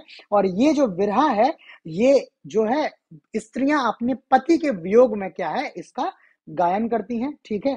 तो ये आपका ईस्टर्न यूपी से संबंधित है, बाकी सभी जो 3 हैं वो सुमेलित हैं। नेक्स्ट क्वेश्चन है, निम्नलिखित में से कौन सा उत्तर प्रदेश का लोक नृत्य नहीं है? ऑप्शन है चरकुला, रास, कर्मा और मुरिया। तो इसका जो सही जवाब है ऑप्शन डी है, ये मुरिया जो है ये उत्तर प्रदेश का लोकगीत लोक नृत्य नहीं है। ये कहाँ का है? मध्य प्रदेश का लोक नृत्य है। बाकी चरकुला तो अभी मैंने आपको बताया है कुछ देर पहले ही, जिसमें महिलाएं 108 दीपक रख के नृत्य करती हैं। रास और कर्मा भी जो है वो उत्तर प्रदेश के नृत्य हैं, ठीक है, लोक नृत्य हैं। नेक्स्ट है, निम्न में कौन सुमेलित नहीं है? कर्मा महोबा, धुरिया बुंदेलखंड, घीवर कहार और नटवरी पूर्वांचल। तो इसका जो सही जवाब है आपका ऑप्शन ए है, ये कर्मा जो है वो महोबा क्षेत्र से संबंधित नहीं है, ये पूर्वांचल में, और स्पेशली अगर आप देखेंगे तो सोनभद्र और मिर्जापुर का जो एरिया है, ठीक है, सोनभद्र और मिर्जापुर का जो क्षेत्र है, इस क्षेत्र में ये कर्मा नृत्य क्या है? किया जाता है, ठीक है। महोबा में नहीं किया जाता है। बाकी धुरिया बुंदेलखंड का है, धीवर कहार का है और नटवरी जो है वो पूर्वांचल से है, ठीक है। धीवर जो है ये कहार जो जाति होती है यूपी में, उससे संबंधित नृत्य है ये, ठीक। नेक्स्ट है, भातखंडे संगीत संस्थान लखनऊ डीम्ड विश्वविद्यालय कब बना है? ठीक है, आपको ईयर बताना है। 1998 में, 2001 में, 2003 में और 2004 में। तो इसका जो सही जवाब है ऑप्शन बी है, वर्ष 2001 में ये भातखंडे संगीत संस्थान जो है इसको डीम्ड विश्वविद्यालय का दर्जा दिया गया। बाकी यूपी के जो संगीत से संबंधित संस्थान है उनका भी एक टेबल हमने लगाया हुआ है कि कौन सा संस्थान कहाँ पर स्थित है, वो टेबल मैं आपको दिखा देता हूँ, ठीक है। ये टेबल है, इसमें उत्तर प्रदेश हिंदी संस्थान की स्थापना 30 दिसंबर 1976, उत्तर प्रदेश हिंदी संस्थान लखनऊ, संस्कृत संस्थानम लखनऊ, उर्दू अकादमी लखनऊ, भाषा संस्थान लखनऊ, सिंधी अकादमी लखनऊ, पंजाबी अकादमी लखनऊ। केवल एक ये हिंदुस्तानी अकेडमी है जो प्रयागराज में है, बाकी सभी कहाँ पर हैं? लखनऊ में ही है, ठीक है। तो ये टेबल आप यहाँ से देख लीजिएगा, आप चाहें तो स्क्रीनशॉट ले सकते हैं, अगर आप पीडीएफ लेना चाहें तो आप पीडीएफ ले सकते हैं। आप हमें टेलीग्राम ग्रुप पे कांटेक्ट कर लीजिएगा। ग्रुप का जो है वो यूजर नेम आप देखेंगे वीडियो में कॉर्नर में लिखा हुआ है। बाकी वीडियो का जो लिंक है उस लिंक में भी आपको दिया हुआ है, इसका जो है ग्रुप ज्वाइन करने के लिए लिंक दिया हुआ है, आप वहां से भी लिंक से ग्रुप ज्वाइन कर सकते हैं, ठीक है। नेक्स्ट क्वेश्चन देखते हैं अपना, क्वेश्चन नंबर 230 पे चल रहे हैं हमें, ठीक ना आप। नेक्स्ट क्वेश्चन है, निम्नलिखित में कौन सुमेलित नहीं है? आल्हा बुंदेलखंड, राई अवध, चैता रोहिलखंड और चरकुला ब्रजभूमि। तो अभी आप लोग देखते आए हैं, अभी बताया था राई जो है ये अवध का नहीं जबकि बुंदेलखंड का है, और आपको बताया था महिलाएं क्या है, मांगलिक उत्सवों पर इसका गायन करती हैं। तो ये राई जो है वो अवध का नहीं है, बाकी तीनों सही है। इसमें ये ऑप्शंस जो है क्वेश्चंस के इस तरह से रखे हैं ताकि आपका इसी वीडियो के माध्यम से पूरा प्रिपरेशन हो जाए। आप इसको बहुत अच्छे से देख लीजिएगा, आपका इसी से प्रिपरेशन हो जाएगा, आपको आगे क्वेश्चन पढ़ने की जरूरत नहीं रहेगी कहीं और से। अगर क्वेश्चन आएगा आपका लोक नृत्य का तो आपका क्वेश्चन गलत नहीं होगा। नेक्स्ट क्वेश्चन है, सुविख्यात चित्र सत्यम शिवम सुंदरम की रचना की थी? ऑप्शन है महेंद्रनाथ सिंह ने, नंदकिशोर शर्मा ने, शिवनंदन नौटियाल ने और विश्वनाथ मेहता ने। तो इसका जो सही जवाब है आपका ऑप्शन सी है, ये शिवनंदन नौटियाल जी हैं, इन्होंने चित्र सत्यम शिवम सुंदरम की रचना की थी। ये काफी चर्चित है, आप लोग देखते भी रहते होंगे, नाम तो आप लोगों ने एकदम सुना ही होगा इसका। नेक्स्ट क्वेश्चन है, हिंदू मुस्लिम एकता का प्रतीक सुलह कुल उत्सव उत्तर प्रदेश में आयोजित किया जाता है? आपको स्थान बताना है, मेरठ, अलीगढ़, लखनऊ और आगरा। तो इसका जो सही जवाब है ऑप्शन डी है, ये सुलह कुल उत्सव जो है वो प्रतिवर्ष आगरा में मनाया जाता है। नेक्स्ट क्वेश्चन है, निम्नलिखित में किसने लखनऊ के सांस्कृतिक क्रियाकलापों में योगदान नहीं दिया था? ऑप्शन है विंदादीन, उस्ताद दूल्हे खां, मेहंदी और इलियास खां। तो इसका जो सही जवाब है ऑप्शन सी है, ये मेहंदी जी हैं, इनका लखनऊ के सांस्कृतिक क्रियाकलापों में कोई भी जो है योगदान नहीं है। बाकी इन सभी लोगों का जो है वो संबंध है, स्पेशली ये विंदादीन जो है, विंदादीन जी हैं, ये प्रसिद्ध कथक नर्तक हैं, ठीक है, कथक नर्तक हैं। और नवाब वाजिद अली शाह जो हैं, लखनऊ के नवाब रहे हैं, ठीक है, उनके ये काल में होते थे। नवाब वाजिद अली शाह का जो काल है उसको अवध में कला की दृष्टि से स्वर्णिम काल माना जाता है। सबसे ज्यादा कला का जो विकास हुआ है वो नवाब वाजिद अली शाह के काल में ही लखनऊ में हुआ है, अवध क्षेत्र में जो है वो कला का विकास हुआ है। नेक्स्ट क्वेश्चन है, चित्रकला की मुगल शैली का आरंभ किया था? किसने किया था? ऑप्शन है अकबर ने, हुमायूं ने, जहांगीर ने और शाहजहां ने। तो इसका जो सही जवाब है आपका ऑप्शन बी है। ये चित्रकला की जो मुगल शैली है ये हुमायूं के काल से जो है आरंभ होना स्टार्ट हो जाती है। नेक्स्ट है उत्तर प्रदेश में वर्षा के समय, बारिश के समय गाया जाने वाला लोकगीत है कजरी, बिरहा, रशिया और चैता। तो इसका जो सही जवाब है ऑप्शन ए है। ये कजरी जो है वो गाना ये जो है पूर्वांचल क्षेत्र में गाया जाता है, ठीक है, और ये वर्षा के समय पर गाने जाने वाला उत्तर प्रदेश का प्रमुख लोकगीत है। नेक्स्ट क्वेश्चन है, आपको सूची एक को सूची दो से सुमेलित करना है। सूची एक में मेलों का नाम दिया है, दूसरे सूची में जो है वो स्थानों का नाम दिया है, आपको उनको मैच करना है। तो गोविंद साहब है, गोविंद साहब का जो मेला है ये अम्बेडकर नगर में लगता है, ठीक है, तो एक आपका तीसरा सही हो जाएगा। कैलाश मेला जो है ये आगरा में लगता है। इसके अलावा एक और मेला हम आपको आगरा में बता चुके हैं, कैलाश मेला जो है वो आगरा में लगता है। सैयद सालार मेला जो है ये बहराइच में लगता है, ठीक है, उर्स होता है इनका प्रतिवर्ष, तो ये इसका ऑप्शन ए हो जाएगा। और साकुम्बरी देवी का जो मेला लगता है ये सहारनपुर में लगता है, ठीक है, तो इसका डी का दूसरा हो जाएगा। आपका कूट बनेगा 3-4-1-2, 3-4-1-2, आपका ऑप्शन डी जो है वो इसका सही हो जाएगा। नेक्स्ट क्वेश्चन है, प्रसिद्ध शास्त्रीय गायक भीमसेन जी संबंधित हैं। ऑप्शन है बनारस घराने से, किराना घराने से, लखनऊ घराने से और रामपुर घराने से, ठीक है, तो इसका जो सही जवाब है आपका ऑप्शन बी है। ये भीमसेन जी जो है ये किराना घराने से संबंधित हैं और एक गायन में है, एक ख्याल गायन शैली है, ठीक है, ख्याल गायन शैली है, तो ये ख्याल गायन से संबंधित है। इवन ये किराना घराना जो है ये ख्याल गायन से ही संबंधित है, ठीक है। नेक्स्ट क्वेश्चन है, निम्न में कौन कथक कलाकार नहीं है। ये ता आधा रह गया है, टाइपिंग मिस्टेक है, कथक कलाकार नहीं है।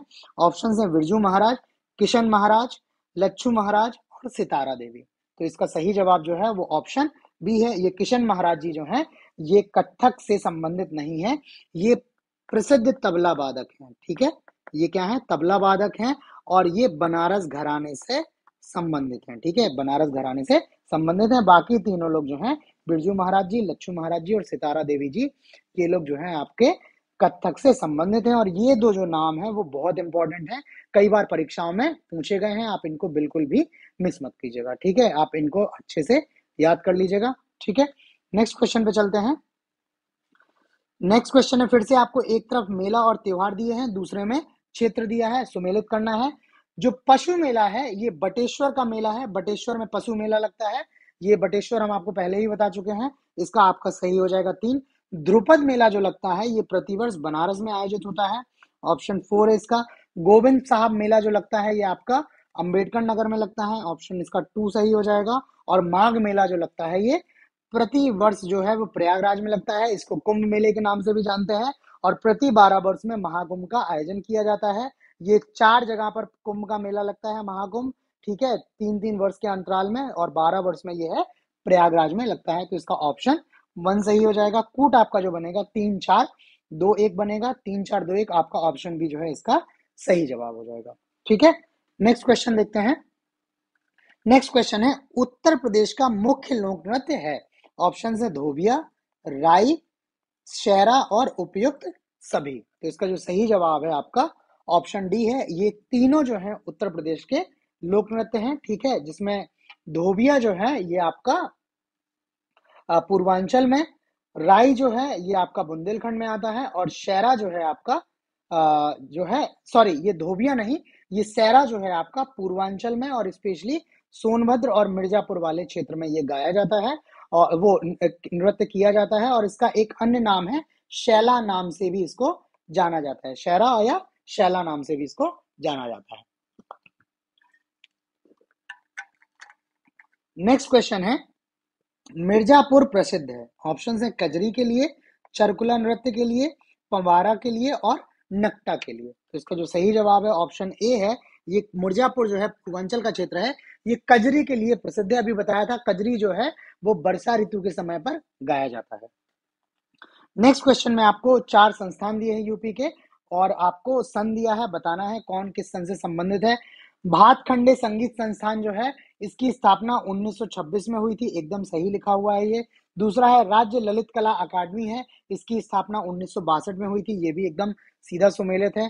तीसरा है उत्तर प्रदेश संगीत नाटक अकादमी, तो इसका भी स्थापना 1963 में हुई थी, ये भी एकदम सही लिखा हुआ है। और चौथा भारतेंदु नाट्य अकादमी, इसकी स्थापना 75 में हुई थी। ये चारों के चारों जो है वो सीधे सुमेलित हैं, और सीधे सुमेलित इसलिए किए हुए हैं ताकि आपको याद करने में आसान हो जाए। एक बार याद कर लेंगे तो फिर अगर इसको जंबल अब भी कर देंगे तो आप गलत नहीं करेंगे। कूट इसका ए जो है वो सही जवाब हो जाएगा। तो हमने टेबल आपको दी है, उसमें ये सब कहाँ पे है स्थित वो बता दिया है, और यहाँ पे इनके आपको सन बता दिए हैं। ठीक है, तो अब संगीत संस्थान के दो मुख्य फैक्ट जो हैं वो आपके कवर हो गए।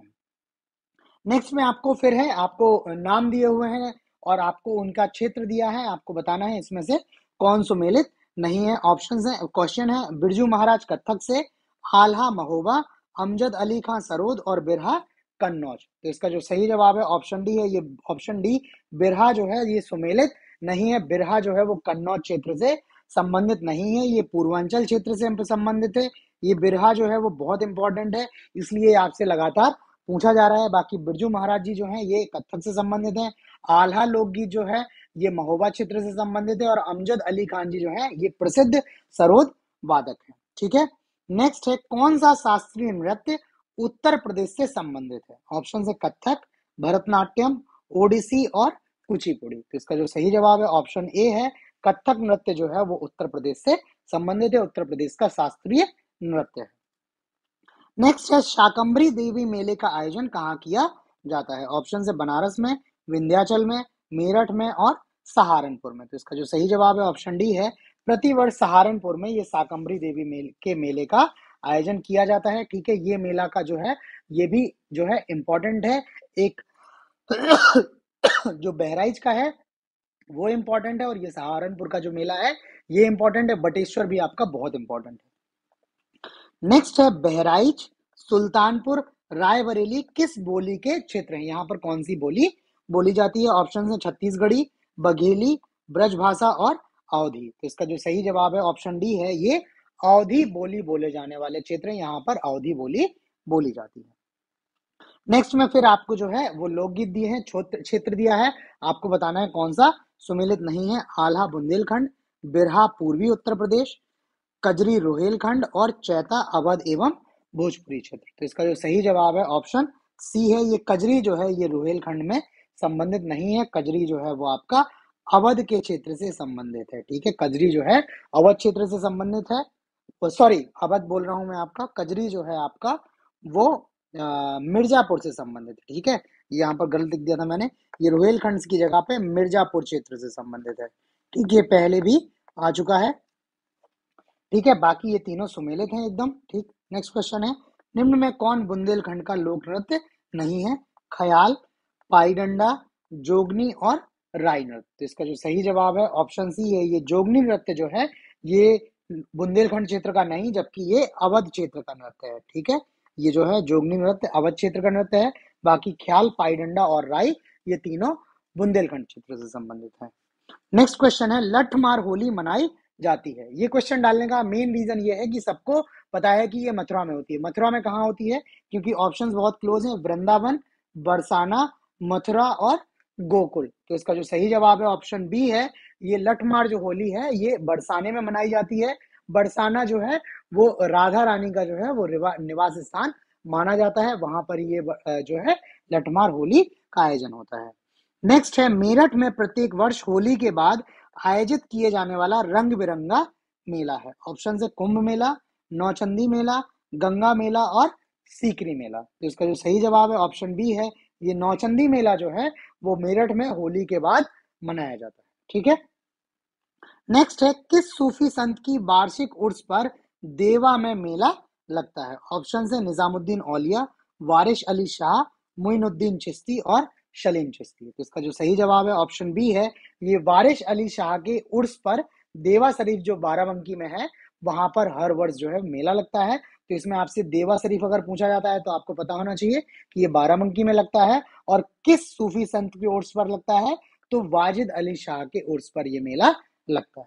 ठीक है, नेक्स्ट क्वेश्चन है, जौनपुर के सुल्तान हुसैन सरकी ने निम्न में से किसकी धुन पर बड़ा ख्याल का विकास किया हुआ था। ठीक है, ऑप्शन है ठुमरी, गजल, कव्वाली और दादरा। तो इसका जो सही जवाब है आपका ऑप्शन सी है, ये कव्वाली की धुन पर इन्होंने बड़ा ख्याल का विकास किया है। तो कभी आपसे पूछा जा सकता है कि बड़ा ख्याल का विकास किसने किया है, तो हुसैन सरकी ने किया है। ये जौनपुर के क्या थे, सुल्तान थे। ठीक है, तो आपके इसी में 4 क्वेश्चन कवर हो गए।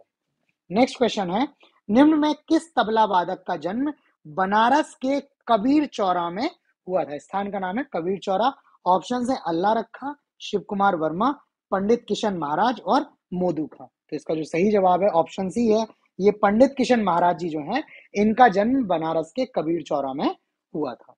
नेक्स्ट है, निम्न में कौन लोकगीत बरसात के महीनों में गाया जाता है? ऑप्शन है चैती, गिद्दा, कजरी और कहरवा। तो इसका जो सही जवाब है ऑप्शन सी है, ये कजरी जो है लोकगीत है, ये बरसात के महीने में मिर्जापुर क्षेत्र में ये गाया जाता है। ये बार बार इसलिए डाला हुआ है कि आपसे किसी भी तरह से कजरी से संबंधित क्वेश्चन है आपका मिस ना हो और आपका इसी में ये कई बार रिपीट हो जाए। नेक्स्ट है, उत्तर भारतीय शास्त्रीय संगीत का बाइबल ग्रंथ, बाइबल ऑफ जो क्लासिकल म्यूजिक है कहलाता है। ऑप्शन है नाट्य शास्त्र, सूर सागर, नाद विनोद और सूफी नामा। तो इसका जो सही जवाब है आपका ऑप्शन ए है, ये नाट्य शास्त्र है, इसको उत्तर भारतीय शास्त्रीय संगीत का बाइबल कहा जाता है। ठीक है, नेक्स्ट है, निम्न में कौन हिंदुस्तानी संगीत के क्षेत्र में महान विभूति नहीं था? ऑप्शन है राजा मानसिंह तोमर, तानसेन, सदारंग अदारंग और माल गुर्जरी। तो इसका जो सही जवाब है आपका वो ऑप्शन डी है, ये माल गुर्जरी जी जो हैं, इनका संगीत से संबंध नहीं है, जबकि राजा मानसिंह तोमर, तानसेन जी और सदारंग अदारंग ये लोग जो हैं वो संगीत क्षेत्र से संबंधित संगीत क्षेत्र की महान विभूति। नेक्स्ट है, संगीत का बाइबल कहे जाने वाले नाट्य शास्त्र की रचना की थी। ठीक है, ऑप्शन है भरत मुनि, वेद व्यास, विष्णुगुप्त और इनमें से कोई नहीं। तो इसका जो सही जवाब है ऑप्शन ए है, ये भरत मुनि ने नाट्य शास्त्र की रचना की थी। कहा भी जाता है कि भरत मुनि का नाट्य शास्त्र जो है वो संगीत का बाइबल। ठीक है, नेक्स्ट है, संगीत शास्त्र के महान आचार्य स्वामी हरिदास का जन्म राज्य के किस जिले में हुआ था? राज्य मतलब उत्तर प्रदेश के किस जिले में हुआ था? ऑप्शन है हाथरस, बिजनौर, अलीगढ़ और बरेली। तो इसका जो सही जवाब है आपका ऑप्शन सी है, ये जो है स्वामी हरिदास का जन्म जो है वो हरिदासपुर गांव अलीगढ़ में हुआ था। ठीक है, कहां पर? हरिदासपुर अलीगढ़ में हुआ था। और ये तानसेन के गुरुजी हैं। अगर आपने कभी अकबर के बारे में पढ़ा होगा तो आपको पता होगा कि जब तानसेन ने अकबर को बताया कि उनके भी गुरु हैं कोई, तो अकबर के दिमाग में ये विचार आया कि जब तानसेन जी इतना अच्छा गाते हैं तो इनके गुरु और कितना अच्छा गाते होंगे। तो अकबर ने जो है संदेश भेजा कि हरिदास जी से कहा जाए कि वो उनके दरबार में आके गाना सुनाए। तो हरिदास जी ने मना कर दिया कि वो इस तरह से कहीं जाकर गाना या संगीत गायन नहीं करते हैं। तो कहा जाता है कि अकबर जो है वो हरिदास जी के कुटिया में गए और वहां पर उन्होंने उनसे गाना सुनाया। ठीक है, तो ये हरिदास जी जो हैं वो तानसेन के तो गुरु हैं ही, इसके अलावा गोपाल, रामदान, दिवाकर पंडित जी लोग हैं, इन लोगों के भी ये गुरु रहे हैं। ठीक है, बैजू बावरा के भी नाम सुना होगा आपने। बैजू बावरा के गुरु भी जो है ये स्वामी हरिदास जी ही थे। ठीक, और इनका जन्म अलीगढ़ में हुआ था। ये बहुत इंपॉर्टेंट क्वेश्चन है। ठीक है, कई बार इसको अकबर से रिलेट करके भी पूछा जाता है, इसलिए बैकग्राउंड की स्टोरी मैंने आपको सुना दी है। नेक्स्ट क्वेश्चन है, इसमें आपको 4 जो है वो इवेंट लिखे हुए हैं और बताना है कि किसका संबंध किससे है, सही सुमेलन करना है। पहला है आधुनिक शास्त्रीय गायन का पिता। तो इसका जो सही जवाब है उस्ताद फयाल खां जो है, इनको आधुनिक शास्त्रीय गायन का पिता कहा जाता है। एकदम सही लिखा हुआ है, सीधा सीधा, तो ए का पहला हो जाएगा। किराना घराने के जनक, तो ये बंदे अली खां जी जो हैं, इन्होंने ही किराना घराने का क्या किया था, जो है स्थापना की थी। तो ये भी आपका है।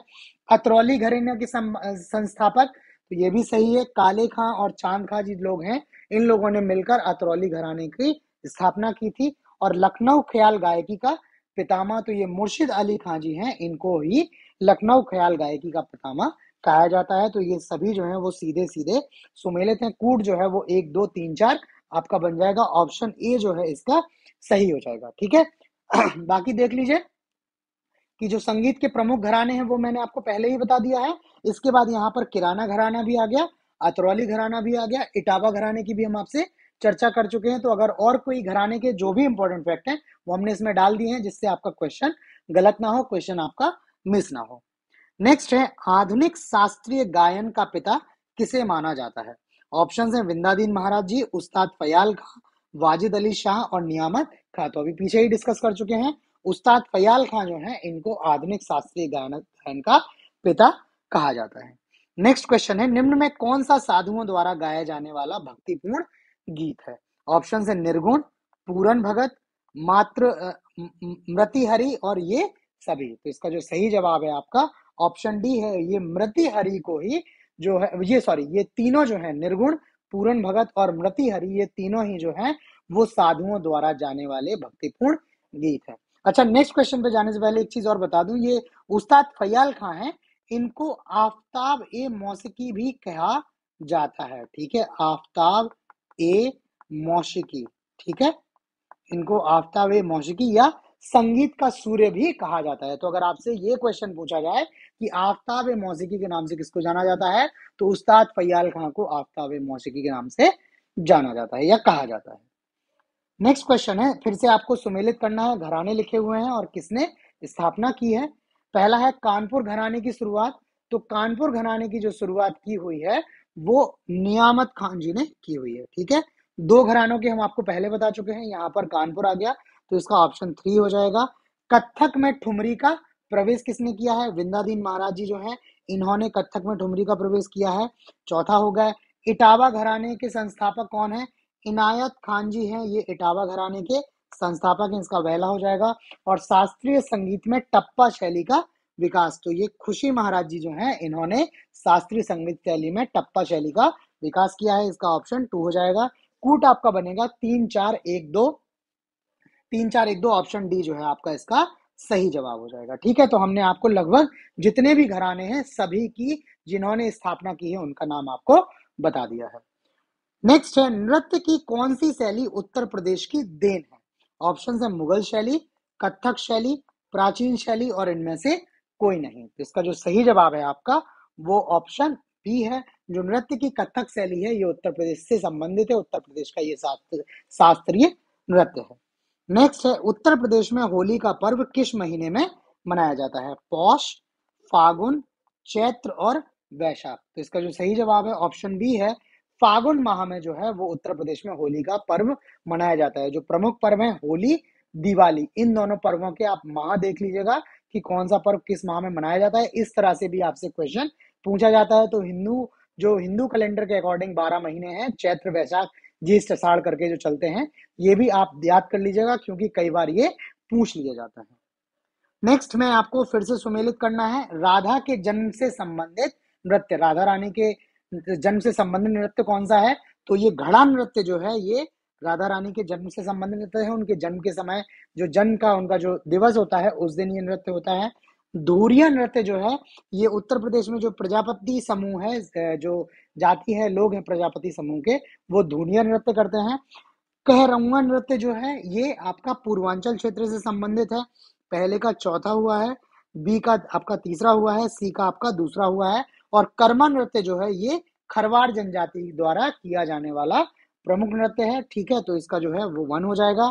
कूट आपका बनेगा 4-3-2-1, ऑप्शन बी जो है इसका आपका सही जवाब हो जाएगा। ठीक है, नेक्स्ट है, उत्तर प्रदेश के किस जनपद में सर्वाधिक मेले लगते हैं? ऑप्शन है हमीरपुर, झांसी, कानपुर और मथुरा। तो इसका जो सही जवाब है ऑप्शन डी है, ये मथुरा में सबसे ज्यादा मेलों का आयोजन किया जाता है यूपी में। ठीक है, नेक्स्ट है, कुंभ मेले को यूनेस्को की अमूर्त सांस्कृतिक धरोहर सूची में कब शामिल किया गया है? ठीक है, ऑप्शन है वर्ष 2017, वर्ष 2018, वर्ष 2012 और वर्ष 2015। तो इसका जो सही जवाब है ऑप्शन ए है, वर्ष 2017 में यूनेस्को ने जो कुंभ मेला है उसको अमूर्त सांस्कृतिक धरोहर सूची में शामिल किया हुआ है। ठीक है, नेक्स्ट क्वेश्चन है, कुंभ मेले के संदर्भ में निम्न 2 कथनों पर विचार कीजिए। राज्य में कुंभ मेले का आयोजन प्रत्येक 12 वर्ष के अंतराल पर किया जाता है, एकदम सही है। जो 12 वर्ष के अंतराल पर महाकुंभ है इसको इलाहाबाद में, प्रयागराज में इसका आयोजन होता है, पहला कथन एकदम सही है। दूसरा है, प्रयागराज के अतिरिक्त नासिक, हरिद्वार एवं उज्जैन में कुंभ मेले का आयोजन किया जाता है, तो ये भी सही है। ये प्रति 3 वर्ष के अंतराल पर साइक्लिक रूप से, ठीक है, नासिक, हरिद्वार, उज्जैन और प्रयागराज में ये जो है कुंभ मेलों का आयोजन किया जाता है। तो दोनों कथन एकदम सही है, ऑप्शन सी जो है वो इसका सही जवाब है।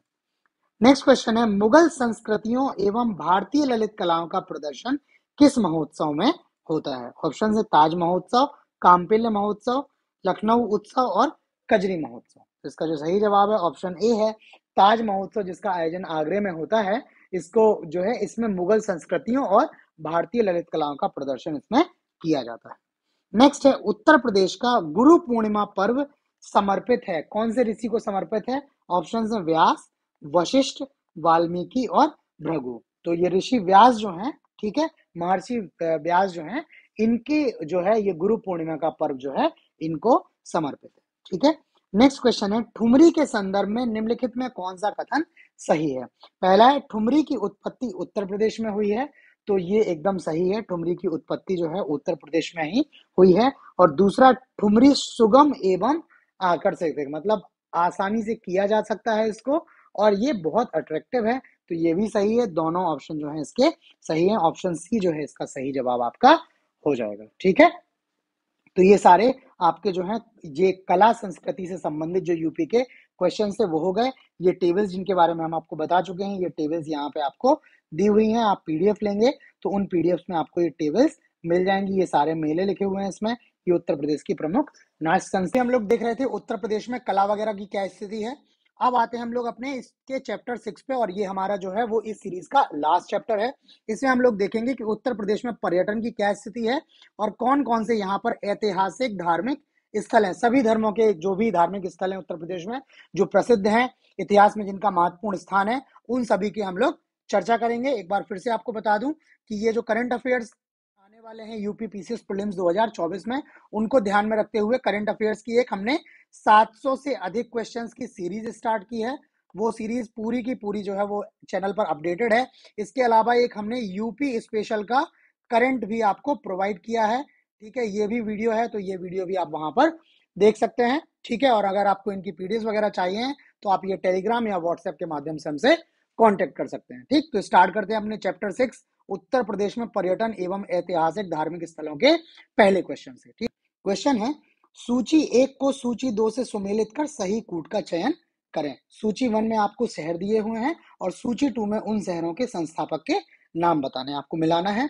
तो आगरा जो शहर है, आगरा शहर की स्थापना जो है वो सिकंदर लोदी द्वारा की गई थी। इसका ए का जो है ऑप्शन 3 सही है। सिकंदर लोदी ने 1504 ईस्वी में जो है इसकी स्थापना की थी। जो दिल्ली सल्तनत का सल्तनत काल चलता है, ठीक है, उसमें 5 जो है वो वंश आते हैं शासन करने के लिए।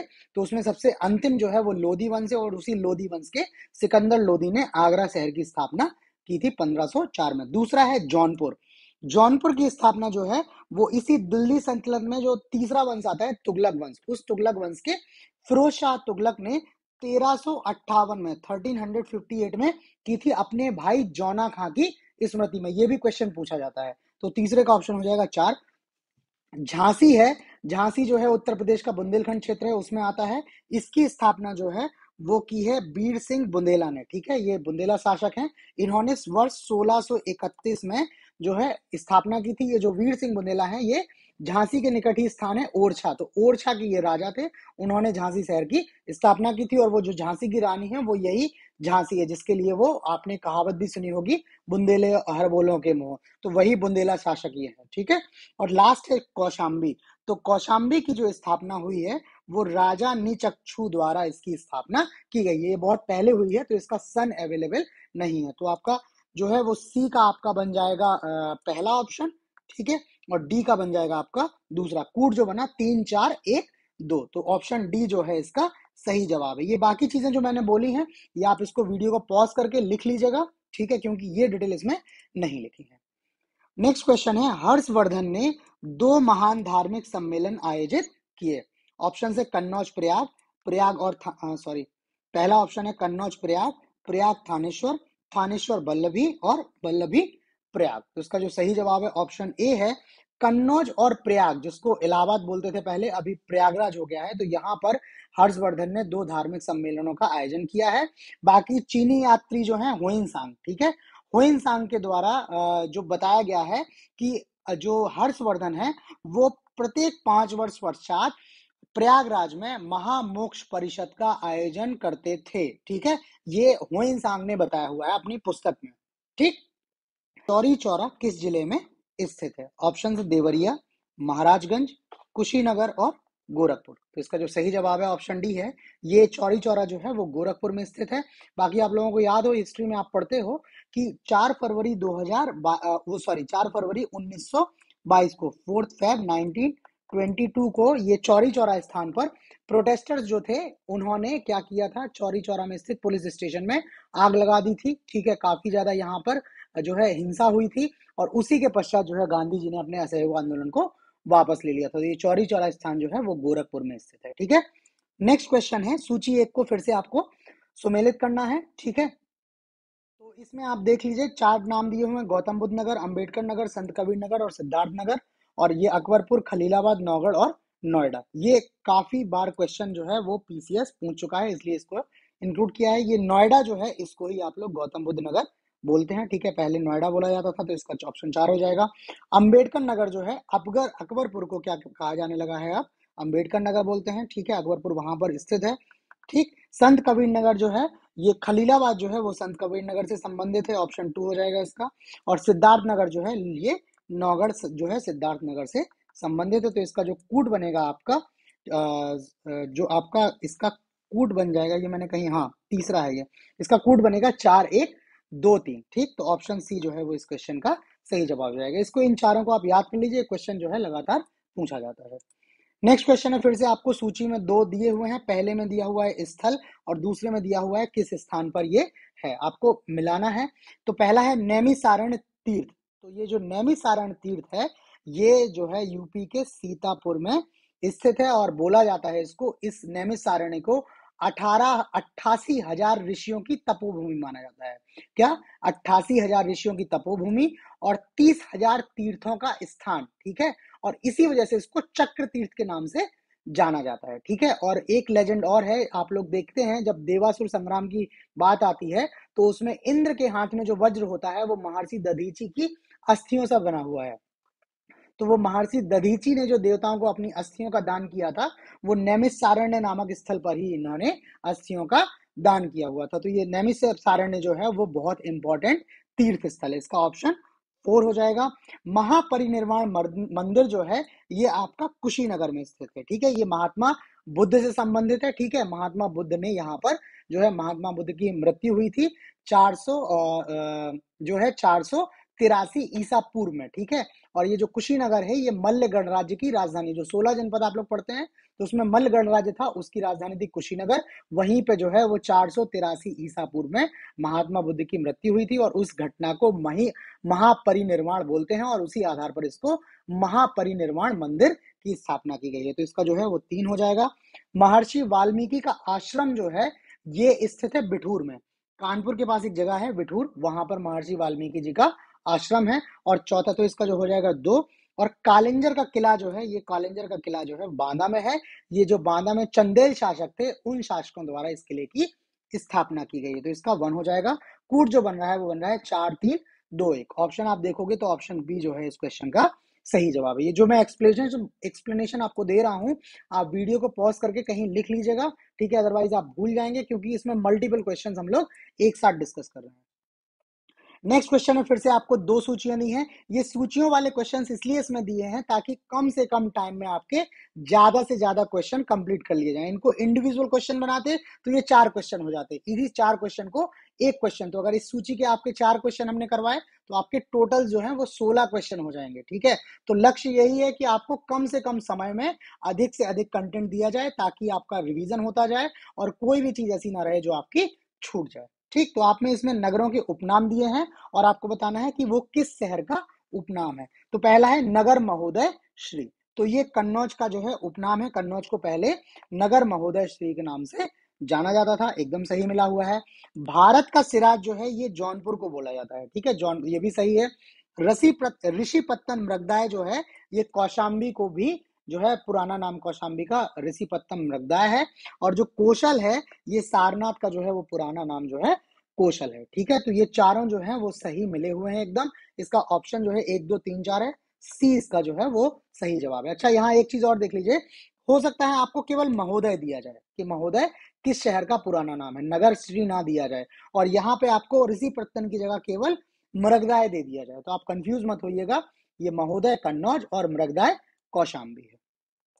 नेक्स्ट क्वेश्चन है, उत्तर प्रदेश का प्राचीनतम जीवंत नगर है। ऑप्शन है अयोध्या, वाराणसी, प्रयागराज और कन्नौज। तो इसका जो सही जवाब है आपका ऑप्शन बी है, ये वाराणसी जो है ये उत्तर प्रदेश का प्राचीनतम जो है वो नगर है। ये जो 16 महाजनपद होते थे उस जनपद में एक होता था, 16 जहां महाजनपदों में एक काशी होता था, और ये काशी जो है इसको ही वाराणसी बोलते हैं। ये वरुणा और अस्सी दो नदियां हैं, इन दो नदियों के बीच में था, इस वजह से इसको वाराणसी बोलते हैं। ठीक है, और ये जो काशी है इसका जिक्र आपको सबसे पहले अथर्ववेद में मिलता है। जो 4 वेद हैं उसमें चौथा वेद है अथर्ववेद। अथर्ववेद में जो है वो काशी का उल्लेख मिलता है। इसके अतिरिक्त रामायण और महाभारत में भी काशी का जिक्र आपको देखने को मिलता है। तो काशी बहुत पुराना शहर है। ठीक है, काशी बहुत पुराना शहर, तो इसका सही जवाब बनारस या काशी है। नेक्स्ट क्वेश्चन है, निम्न में कौन सुमेलित नहीं है? श्रृंगवेरपुर, बांदा, हस्तिनापुर, मेरठ, विंध्याचल, मिर्जापुर और विदुर का टीला हस्तिनापुर। तो ये नीचे के 3 सही सुमेलित हैं। ये श्रृंगवेरपुर जो है ये बांदा में नहीं है। पहले तो श्रृंगवेरपुर वो स्थल है जहां से रामचंद्र जी जो है वन के लिए आगे बढ़े थे। जब रामचंद्र जी को वनवास हुआ है तो जो सुमंत जी हैं वो अयोध्या की परिधि से बाहर तक छोड़ने के लिए राम जी से निवेदन करते हैं, उस पर एग्री होते हैं वो। तो सुमंत जी इनको श्रृंगवेरपुर तक छोड़कर जाते हैं, और श्रृंगवेरपुर के बाद फिर राम जी अपनी वनवास की यात्रा पद यात्रा मतलब आरंभ करते हैं। तो ये श्रृंगवेरपुर जो है ये प्रयागराज इलाहाबाद के पास एक स्थान है। ठीक है, ये बांदा के पास स्थित नहीं है। जो आपने कहीं अगर आप लोगों को जानकारी हो, जो आप केवट की बात सुनते हैं, तो ये श्रृंगवेरपुर में केवट का ही शासन होता था। ये गंगा नदी के किनारे स्थल है। ठीक है, नेक्स्ट क्वेश्चन है, ये इसमें जो है वो इसका आंसर जो है मिला रह गया है। ये पीडीएफ वगैरह जब प्रोवाइड करते हैं तो उसके लिए करते हैं, बाकी आप देख लीजिए। इसमें आपको एक सूची में मंदिर दिए हैं और दूसरी सूची में जनपद दिए हैं, बताना है कौन सा मंदिर किस जनपद में स्थित है। सीधा बता देता हूं मैं, ये दशावतार मंदिर जो है ये विष्णु का मंदिर है, और ये झांसी में है। विष्णु के 10 अवतार हैं, उन्हीं 10 अवतारों को रिप्रेजेंट करता है। ये झांसी के पास, झांसी में स्थित है। ठीक है, ललितपुर में भी कई बार इसको बोला जाता है। इसके बाद जो बाबा सोमनाथ का मंदिर है ये आपका देवरिया में स्थित है। श्रृंगी भगवान का मंदिर जो है वो आपका श्रृंगी ऋषि का मंदिर जो है वो फर्रुखाबाद में है। यहाँ पर श्रृंगी ऋषि, इनके सिर पर जो है वो सींग होते थे, तो उसी से मुक्ति पाने के लिए यहाँ पर इन्होंने तप भी किया है, वहां पर फर्रुखाबाद के पास। तो ये वहां पर इनका मंदिर है। और वराह भगवान जो है ये इनका मंदिर एटा में है। वराह जो है वो विष्णु के जो अवतार हैं 10 अवतार हैं उसमें तीसरा अवतार है वराह अवतार। ये मंदिर जो है आपका एटा में है। तो इसका जो सही जवाब है ऑप्शन बी इसका सही जवाब हो जाएगा। नेक्स्ट क्वेश्चन है, उत्तर प्रदेश में जैन एवं बौद्ध दोनों का प्रसिद्ध तीर्थ है। देवी पाटन, कौशाम्बी, कुशीनगर और सारनाथ। तो इसका जो सही जवाब है ऑप्शन बी है। ये कौशाम्बी जो है वो जैन एवं बौद्ध धर्मों का दोनों का प्रसिद्ध तीर्थ स्थल है। यहाँ पर दोनों के जो है वो महत्वपूर्ण जो है संतों ने यहाँ पर जो निवास लिया है, यहाँ पर कार्य किया है। नेक्स्ट क्वेश्चन है, वह प्राचीन स्थल जहां 60,000 मुनियों की सभा में संपूर्ण महाभारत का वाचन किया गया था। ऑप्शन है अहिछत्र, हस्तिनापुर, काम्पिल्य और नैमिषारण्य। ठीक है, तो इसका जो सही जवाब है ऑप्शन डी है। ये नैमिषारण्य जिसकी अभी हम लोग बात कर चुके हैं, जिसको 88,000 तीर्थों की भूमि वो सॉरी ऋषियों की तपोभूमि, 30,000 तीर्थों का स्थान और चक्र तीर्थ, इसी नैमिषारण्य में 60,000 मुनियों की सभा में महाभारत का वाचन भी किया गया है। ठीक है, तो इसका जो सही जवाब है ऑप्शन डी है, नैमिषारण्य। ठीक, नेक्स्ट क्वेश्चन में आपको जो है वो स्थल दिए हैं और स्थान दिया है, आपको मिलाना है कि कौन सा जो स्थल है वो किस स्थान पर स्थित है। पहला है कनक भवन। तो कनक भवन जब आप कभी अयोध्या जाओगे तो वहां पर एक मंदिर है कनक भवन। ठीक है, ये ओरछा के जो राजा हैं उनके द्वारा इसका निर्माण किया था और वही लोग इसका संचालन करते हैं। अयोध्या में मंदिर है ये, इसका ऑप्शन 4 हो जाएगा। कामतगिरी जो है ये चित्रकूट में कामतगिरी का मंदिर भी है, और जो चित्रकूट में पर्वत है उसको कामतगिरी पर्वत भी बोलते हैं, जहां पर भगवान राम ने निवास किया है अपने वनवास के दौरान। ठीक है, तो ये 3 हो जाएगा। कालिंजर दुर्ग के बारे में आपसे बात हो ही चुकी है, ये बांदा में है, तो इसका ऑप्शन टी हो जाएगा। 84 गुंबद जो है ये आपका है कालपी में। ठीक है, यूपी में ही जालौन एक डिस्ट्रिक्ट है जालौन डिस्ट्रिक्ट के पास कालपी है, ठीक है। और यहाँ पर ये जो 84 गुंबद है, ये लोधी जो शासक हैं, मैंने आपको बताया दिल्ली में जो सल्तनत काल है उसमें 5 वंशों ने शासन किया, सबसे लास्ट लोधी वंश था, उन्हीं लोधी सुल्तानों द्वारा ये 84 गुंबद का निर्माण किया है। कालपी से रिलेटेड एक इंपॉर्टेंट फैक्ट ये है कि जो अकबर के 9 रत्न है उसमें बीरबल जो है, जिनका नाम काफी जो है महत्वपूर्ण है, तो बीरबल का जन्म भी कहाँ पे हुआ था? कालपी में हुआ था। तो इसका जो कूट बनेगा आपको 4321 बनेगा, ऑप्शन जो है बी इसका सही जवाब हो जाएगा, ठीक है। नेक्स्ट क्वेश्चन है, उदयन वासदत्ता की कथा संबंधित है। ऑप्शन है श्रावस्ती से, कौसाम्बी से, मथुरा से और महेशमती से। तो इसका जो सही जवाब है ऑप्शन बी है, ये उदयन वासदत्ता की जो कथा है ये आपकी जो है वो कौशाम्बी से संबंधित है। कौशाम्बी, पहले तो आपको बता दूं कि जो 16 महाजनपद हैं उसमें एक वत्स जनपद था, उस वत्स जनपद की जो है वो राजधानी थी जो है कौशाम्बी। और यहाँ पर जो है वो उदयन कभी शासक भी रहे हैं, परंतु शासक रहने से पहले उदयन जो है वो बहुत अच्छे वीणा वादक थे, ठीक है। वीणा आप लोग जानते हैं ना, जो सरस्वती देवी जी की आप प्रतिमा देखते हैं तो उनके हाथ में जो यंत्र है, वाद्य यंत्र है, वो वीणा है। तो ये उदयन वही वीणा बजाते थे। और एक राजा थे, उन्होंने जब पता लगा उनको कि उदयन इतनी अच्छी वीणा बजाते हैं, तो उन्होंने उदयन को क्या किया, जो है उन्होंने उदयन को हिरासत में ले लिया या उनको किडनैप कर लिया समहाउ, ठीक है। और उन्हीं राजा की पुत्री थी वासदत्ता। तो राजा चाहते थे कि उदयन जो है वो वासदत्ता को वो वीणा वादन सिखाए। तो उदयन ने वासदत्ता को वीणा वादन तो सिखाई, उसी समय जो है इन दोनों के बीच में प्रेम हुआ और फिर वासदत्ता ने जो है उदयन को उस बंदी गृह से मुक्त कराया। तो ये उदयन वासदत्ता जो है वो पूर्व काल की एक प्रेम कथा है, ठीक है, राजा उदयन और राजकुमारी वासदत्ता के बीच में। इसका संबंध कौशाम्बी से है। नेक्स्ट क्वेश्चन है, संत कवि मलुकदास थे। ऑप्शन है अयोध्या के, आगरा के, कड़ा कौशाम्बी के और काशी के। तो इसका जो सही जवाब है ऑप्शन सी है, ये जो संत कवि मलुकदास हैं ये भक्ति काल के जो हैं वो संत हैं, ठीक है, और ये कड़ा कौशाम्बी में संबंधित है। नेक्स्ट क्वेश्चन है, कौसाम्बी स्थित प्रभासगिरी स्थल का संबंध है। ऑप्शन है बौद्धों से, जैनों से, शैव से और वैष्णव से। तो इसका जो सही जवाब है ऑप्शन बी है, ये प्रभासगिरी स्थल जो है इसको प्रभोसा भी बोलते हैं, ठीक है। तो इसका संबंध जो है वो जैन ऋषियों से है और यहाँ पर जो है वो महावीर स्वामी को माता शक्ति ने दीक्षा दी थी, दीक्षित किया था यहाँ पर, ठीक है। तो ये प्रभासगिरी या प्रभोसा जैन धर्म से संबंधित है, कौसाम्बी में ही है और कौसाम्बी स्थल है जिसका जैन बौद्ध दोनों से संबंध है। नेक्स्ट में आपको बताना है कौन सा युग्म सुमेलित नहीं है, ठीक है। ऑप्शन है आपके वृंदावन मंदिर मथुरा, जेके मंदिर लखनऊ, विश्वनाथ मंदिर वाराणसी और देवी पाटन मंदिर तुलसीपुर। तो इसका जो सही जवाब है वो ऑप्शन बी है, ये जेके मंदिर जो है वो लखनऊ में स्थित ना होकर कानपुर में स्थित है, ठीक है। जेके मंदिर जो है आपका कानपुर में स्थित है। नेक्स्ट क्वेश्चन है, निम्न में कौन सा विश्व धरोहर स्थल नहीं है।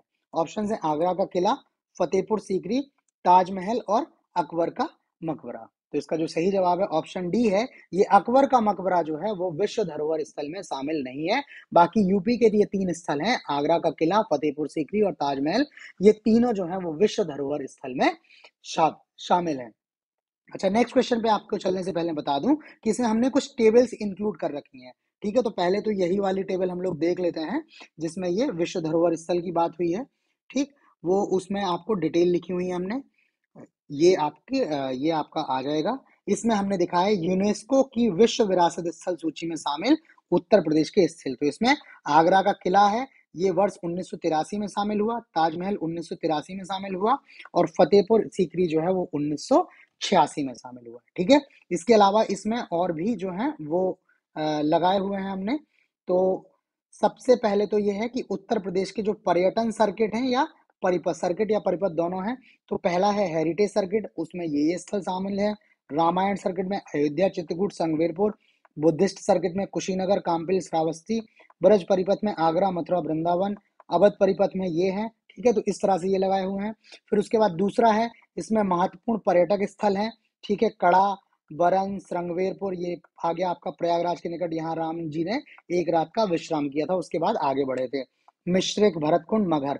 जो क्वेश्चंस हम लोग डिस्कस कर चुके हैं उसके अलावा जो इंपॉर्टेंट चीजें रह गई हैं उसको हमने यहाँ पर डिस्कस किया है, ठीक है। ये आपको जब आप अगर पीडीएफ लेंगे हमारे टेलीग्राम ग्रुप के थ्रू, ये टेलीग्राम ग्रुप का लिंक दिया हुआ है। बाकी वीडियो डिस्क्रिप्शन में भी टेलीग्राम ग्रुप का लिंक है, वहां से आप ज्वाइन कर लीजिएगा, तो आप वहां से पीडीएफ लेंगे तो उसमें ये सारी डिटेल्स आपकी है। तो ये आपका यूपी का टूरिज्म और रिलीजियस प्लेसेस का जो है वो एक कंसोलिडेटेड नोट हो जाएगा। इसके अलावा आपको कहीं से पढ़ने की आवश्यकता नहीं पड़ेगी, यहीं के यहीं आपका सारा क्वेश्चन कवर हो जाएगा। ठीक, तो ये हो गए। उसके अलावा ये संग्रहालय हो गए। संग्रहालय के बाद उत्तर प्रदेश के प्रमुख नगरों के उपनाम, तो ये जो है नगरों के उपनाम है। ठीक है, ये इतनी लिस्ट इसमें लगी हुई है। वापस चलते हैं अपने क्वेश्चन पे। क्वेश्चन हम लोग जो डिस्कस कर रहे थे उस पर चलते हैं। तो क्वेश्चन नंबर हम लोग देख रहे थे आपका 287, हम लोग देख रहे थे 288 अब करना है। नेक्स्ट है, निम्न में कौन उत्तर प्रदेश में बौद्ध परिपथ का भाग नहीं है? ऑप्शंस है कपिलवस्तु, कुशीनगर, शंकिसा और श्रावस्ती। ठीक है, तो इसका जो सही जवाब है ऑप्शन सी है, शंकिसा। बाकी थोड़ा सा डिस्प्यूट ये है कि कई बार शंकिसा को इसका पार्ट मान लिया जाता है, बट अगर आपको क्वेश्चन इस तरह का आता है और उसमें शंकिसा यदि शामिल होता है तो आपको शंकिसा को हटा देना है, या इन चार के अलावा कोई और नाम मिलेगा तो वो तो फिर ओब्वियसली नहीं होगा। परंतु अगर यही चार ऑप्शन आते हैं तो आपको संकिशा को उसमें शामिल नहीं मानना है। नेक्स्ट क्वेश्चन में आपको स्थान दिए हैं एक सूची में, और दूसरे में स्मारक या भग्नावशेष, मतलब उसके अवशेष आपको मिलाने हैं। कौशाम्बी जो है, तो कौशाम्बी में आपको घोषित राम मठ के अवशेष मिल जाते हैं, इसका जो है 2 सही हो जाएगा। कुशीनगर में आप देखोगे तो कुशीनगर में आपको रामभर स्तूप देखने को मिलता है, 3 ऑप्शन इसका सही हो जाएगा। सारनाथ आप देखोगे तो सारनाथ में आपको जो है वो धमे की स्तूप देखने को मिलेगा। ठीक है, तो इसका 1 हो जाएगा। और श्रावस्ती में जो है वो सहेत महित, ये तो इजी भी है याद करना, सहेत महित श्रावस्ती सीधा डायरेक्टली ऐसे याद हो जाता है। तो इसका 4 है, आपका कूट बनेगा 2 3 1 4, जो आपका सही जवाब होगा इसका ऑप्शन सी जो है सही जवाब हो जाएगा। ठीक है, नेक्स्ट क्वेश्चन में आपको फिर से स्थल दिए हुए हैं और स्थान दिया हुआ है, कौन सा स्थल कहाँ है आपको सुमेलित करना है। तो पहला है लॉर्ड कॉर्नवालिस की कब्र या लॉर्ड कॉर्नवालिस का मकबरा, तो एकदम सही है, गाजीपुर में ही है। लॉर्ड कॉर्नवालिस जो है वो भारत में रहे हैं गवर्नर जनरल के रूप में। ठीक है, कॉर्नवालिस कोड भी इन्होंने स्थापना की थी। ठीक है, उसके अलावा और भी इन्होंने काफी कार्य किए हैं। तो इनकी जो मृत्यु हुई है वो गाजीपुर में हुई है। कई बार हिस्ट्री में भी क्वेश्चन आता है कि कौन से गवर्नर की जो है वो मृत्यु भारत में हुई थी, तो आपको बताना होता है वहां लॉर्ड कॉर्नवालिस। ठीक, नेक्स्ट है भारत माता का मंदिर, तो ये बनारस में ही स्थित है, एकदम सही है। तीसरा है बहू बेगम का मकबरा, तो ये बहू बेगम का मकबरा जो है वो उत्तर प्रदेश के अयोध्या में ही स्थित है, और जो नवाब सुजाउद्दौला हैं उनकी बेगम, ठीक है, उनकी बेगम का ये मकबरा है, और उसी को बहू बेगम का मकबरा बोला जाता है। और चौथा रूमी दरवाजा है, ये लखनऊ में ही है। ठीक है, तो इसके चारों ऑप्शन जो है वो सीधे सीधे मिले हैं। आंसर जो है 1 2 3 4 है, कूट 1 इसका सही जवाब हो जाएगा। नेक्स्ट क्वेश्चन में आपको बताना है कौन सा सही सुमेलित नहीं है। ठीक है, चित्रकूट मंदाकिनी, गोमती लखनऊ, कोसी गोरखपुर, सरयू अयोध्या। ठीक है, तो इसमें ये नदियां हैं, गोमती कोसी सरयू और मंदाकिनी नदियां हैं। चित्रकूट लखनऊ गोरखपुर अयोध्या ये शहर है। तो चित्रकूट जो है वो मंदाकिनी नदी के तट पर है, एकदम सही है। लखनऊ गोमती नदी के तट पर है, सही है। गोरखपुर जो है वो कोसी नदी के तट पर नहीं है, गोरखपुर जो है आपका राप्ती नदी के तट पर स्थित है। ठीक है, तो ये ऑप्शन सी जो है इसका सही जवाब है, यही सुमेलित नहीं है। नेक्स्ट क्वेश्चन है, बेगम समरू ने एक अति प्रसिद्ध चर्च का निर्माण करवाया था। ऑप्शन है माउंट आबू में, नैनीताल में, सरधना में और कानपुर में। तो इसका जो सही जवाब है ये ऑप्शन जो है सी, सरधना मेरठ के पास एक स्थान है, मेरठ से करीब 30 किलोमीटर दूर पड़ता है, वहां पर ये बेगम समरू ने एक चर्च का निर्माण कराया था।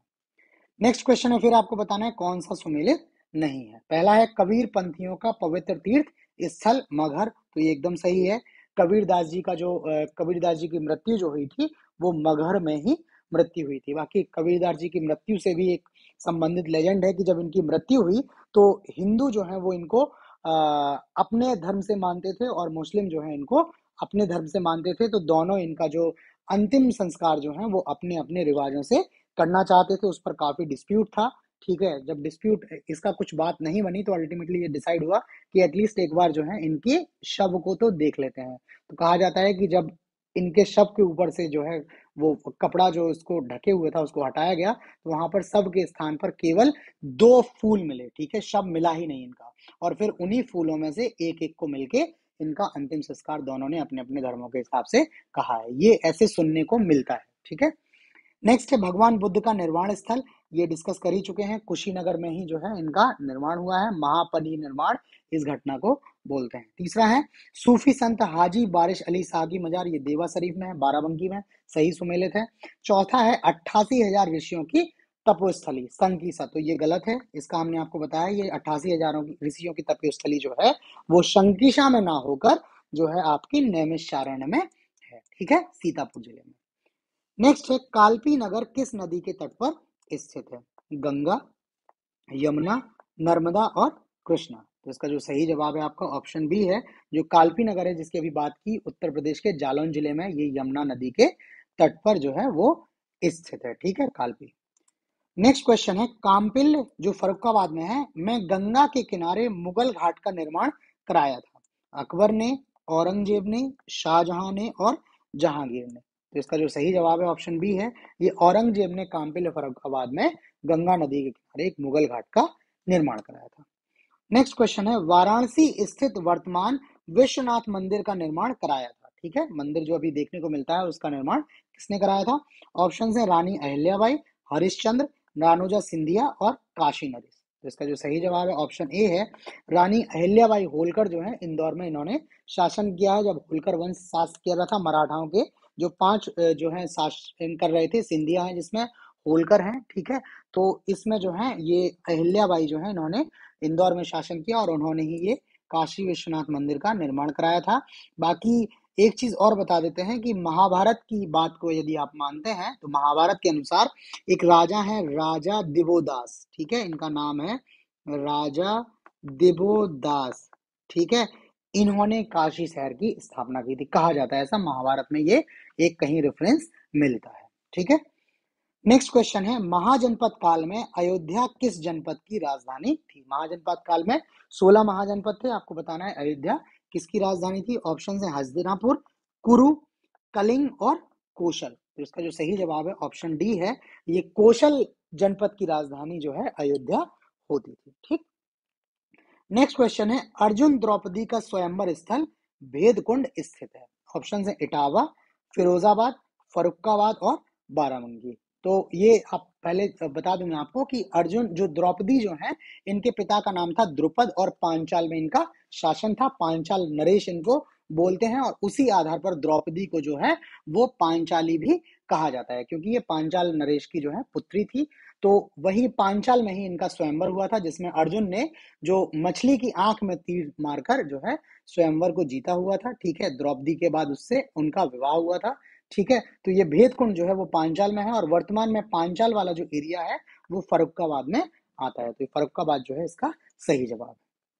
नेक्स्ट क्वेश्चन है निम्न में किस ऋषि का जन्म व कर्म स्थल बलिया माना जाता है? ऑप्शन है अगस्त्य, भारद्वाज, भृगु और गौतम। तो इसका जो सही जवाब है महर्षि भृगु जो है, जो ब्रह्मा जी की संतान है, इनका जो जन्म और कर्म स्थल जो है वो उत्तर प्रदेश में बलिया स्थान को माना जाता है। नेक्स्ट क्वेश्चन है फतेहपुर सीकरी किससे संबंधित नहीं है?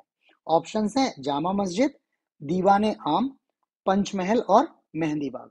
तो इसका जो सही जवाब है ऑप्शन डी है, जब आप फतेहपुर सीकरी विजिट करेंगे तो वहां पर आपको जामा मस्जिद देखने को मिलेगी, दीवाने आम मिलेगा और एक 5 मंजिल का पंचमहल आपको देखने को मिलेगा, परंतु वहां पर मेहंदी बाग स्थित नहीं है, ठीक है, तो मेहंदी बाग इसका आंसर हो जाएगा।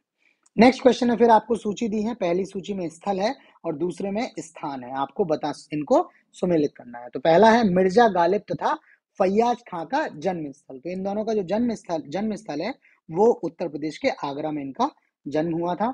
शेख सलीम चिश्ती का मकबरा, तो ये फतेहपुर सीकरी में होते थे, ठीक है, और शेख सलीम चिश्ती के नाम पर ही अकबर का जो नाम है वो सलीम रखा गया है, ठीक है, सलीम जो सॉरी अकबर का नहीं, अकबर के जो पुत्र हैं जहांगीर, उनको ये लोग प्रेम से सलीम भी बोलते थे, इन्हीं के नाम पर शेख सलीम चिश्ती के अकबर इनको बहुत अधिक जो है वो महत्व देते थे, ठीक। उसके बाद है शाह मीना की मजार। तो शाह मीना की मजार जो है वो आपकी लखनऊ में स्थित है, ठीक, इसका ऑप्शन 2 हो जाएगा। और जयचंद का किला जो है वो कन्नौज में स्थित है, कन्नौज के शासक थे जयचंद, ठीक है, इनका किला जो है कन्नौज में स्थित है, और इनका ही जो है वो पृथ्वीराज चौहान के साथ संघर्ष था, और जो संयुक्ता पृथ्वीराज आप लोगों ने नाम सुना होगा, ठीक है, जिसमें पृथ्वीराज चौहान जो है संयुक्ता को लेकर चले गए थे, तो वो जयचंद यही है, ठीक है, तो इसका जो सही जवाब है 4 3 1 2 कूट होगा, ऑप्शन बी जो है इसका सही जवाब है।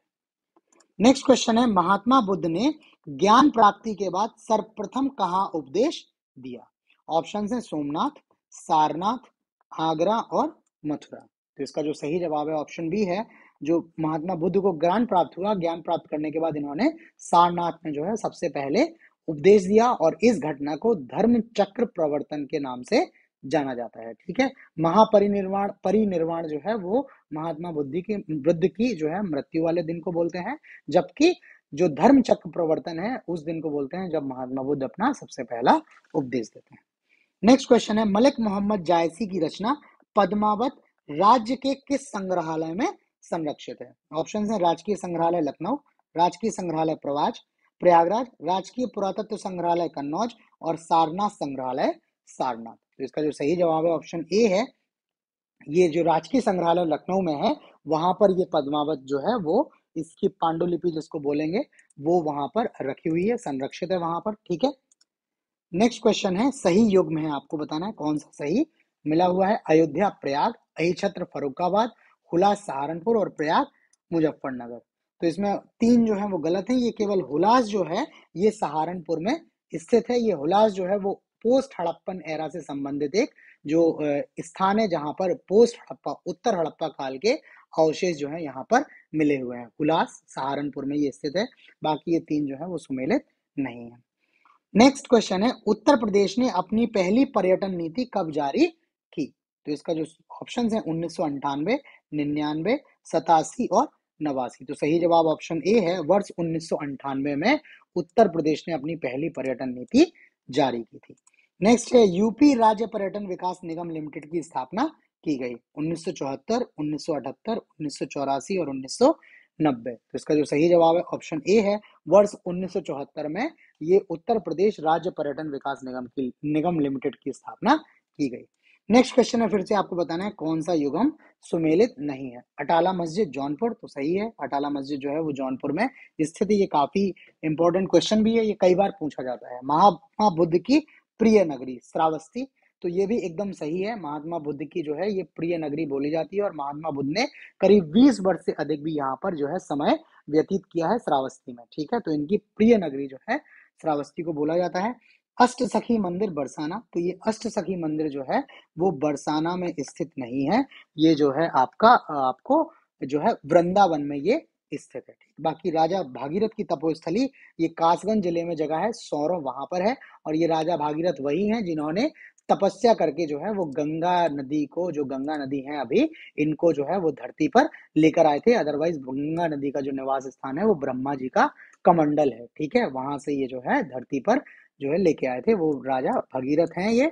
ठीक है, नेक्स्ट क्वेश्चन है, निम्न में कौन सही सुमेलित नहीं है? कल्याण पत्रिका गोरखपुर, स्कंदगुप्त का स्तंभलेख भितर गाजीपुर, अकबर का महल जो है मकबरा या सिकंदरा, और बीरबल का रंग महल फतेहपुर सीकरी। तो पहले के तीन जो हैं ये सही सुमेलित हैं। बीरबल का जो रंग महल है ये फतेहपुर सीकरी में ना होकर कालपी में है। ठीक है, मैंने बताया था बीरबल का जन्म स्थल भी क्या है, कालपी है, तो ये रंग महल भी उनका कालपी में स्थित है। नेक्स्ट क्वेश्चन, किस वर्ष राज्य ने पर्यटन को उद्योग का दर्जा दिया? 87, 88, 89 और 91। तो इसका जो सही जवाब है 1989 में जो है वो राज्य ने पर्यटन को उद्योग का दर्जा दिया हुआ है। ठीक, लास्ट में फिर आपको बताना है कौन सुमेलित नहीं है। ताजमहल के वास्तुकार उस्ताद ईशा, लखनऊ का प्राचीन नाम लक्ष्मणपुरी, पद्मावती सती मंदिर कन्नौज और व्यास एवं नरसिंह टीला कुशीनगर। ठीक है, तो ये पहले के तीन जो है वो सही सुमेलित है। ये ताजमहल के वास्तुकार जो हैं, मुख्य वास्तुकार जो हैं, ये उस्ताद ईशा हैं। लखनऊ का प्राचीन नगर नाम जो है वो लक्ष्मणपुरी है। यहाँ पर लक्ष्मणपुरी नाम से एक टीला भी कहीं पर स्थित है। बाकी पद्मावत सती मंदिर जो है ये कन्नौज में है। व्यास और नरसिंह टीला जो है ये कुशीनगर में नहीं है, ये यूपी के कालपी में है। ठीक है, व्यास टीला जो है वो महर्षि व्यास से है, वेद व्यास से संबंधित है। जबकि नरसिंह टीला जो है ये जो विष्णु का अवतार है, नरसिंह अवतार, तो कहा जाता है कि विष्णु का नरसिंह अवतार यहीं पर हुआ था, उसी जगह पर नरसिंह टीला जो है स्थित है कालपी में। ठीक है, तो ये भगवान विष्णु से संबंधित है। ठीक, तो ये जो आज का हमारा टॉपिक था उत्तर प्रदेश में पर्यटन एवं जो है ऐतिहासिक स्थल, तो उसके क्वेश्चंस यहाँ पे कंप्लीट होते हैं। उसके बाद ये टेबल लगी है जिसके बारे में हम आपको पहले ही बता चुके हैं, ठीक है। ये आप पीडीएफ यहाँ से, टेलीग्राम ग्रुप का हमारा यूजर नेम है, वीडियो डिस्क्रिप्शन में भी लिंक है, वहां से आप ये टेलीग्राम ग्रुप हमारा। बाकी आपको ये वीडियो कैसा लगा प्लीज लाइक करके कमेंट करके जरूर बताएं। चैनल सब्सक्राइब नहीं किया है तो सब्सक्राइब कर लें, और पीडीएफ के लिए आप हमारा ये टेलीग्राम ग्रुप ज्वाइन कर लें। इसके अलावा संस्थान के जो चैनल है उसके यूट्यूब चैनल पे और भी जो है परीक्षा से संबंधित महत्वपूर्ण जो है मटेरियल है। करंट अफेयर्स के वीडियोस भी हैं, मंथली करंट के वीडियोस भी हैं, जीएस के क्वेश्चंस भी हैं, इंडियन कॉन्स्टिट्यूशन के क्वेश्चंस भी हैं, ठीक है। तो वो क्वेश्चंस भी आप वहां पर देख सकते हैं, और उनके पीडीएफ आप यहाँ ग्रुप पे आके ज्वाइन करके वहां से ले सकते हैं, ठीक। तो आज इतना ही, बाकी नए चैप्टर के साथ जल्दी मिलते हैं, तब तक के लिए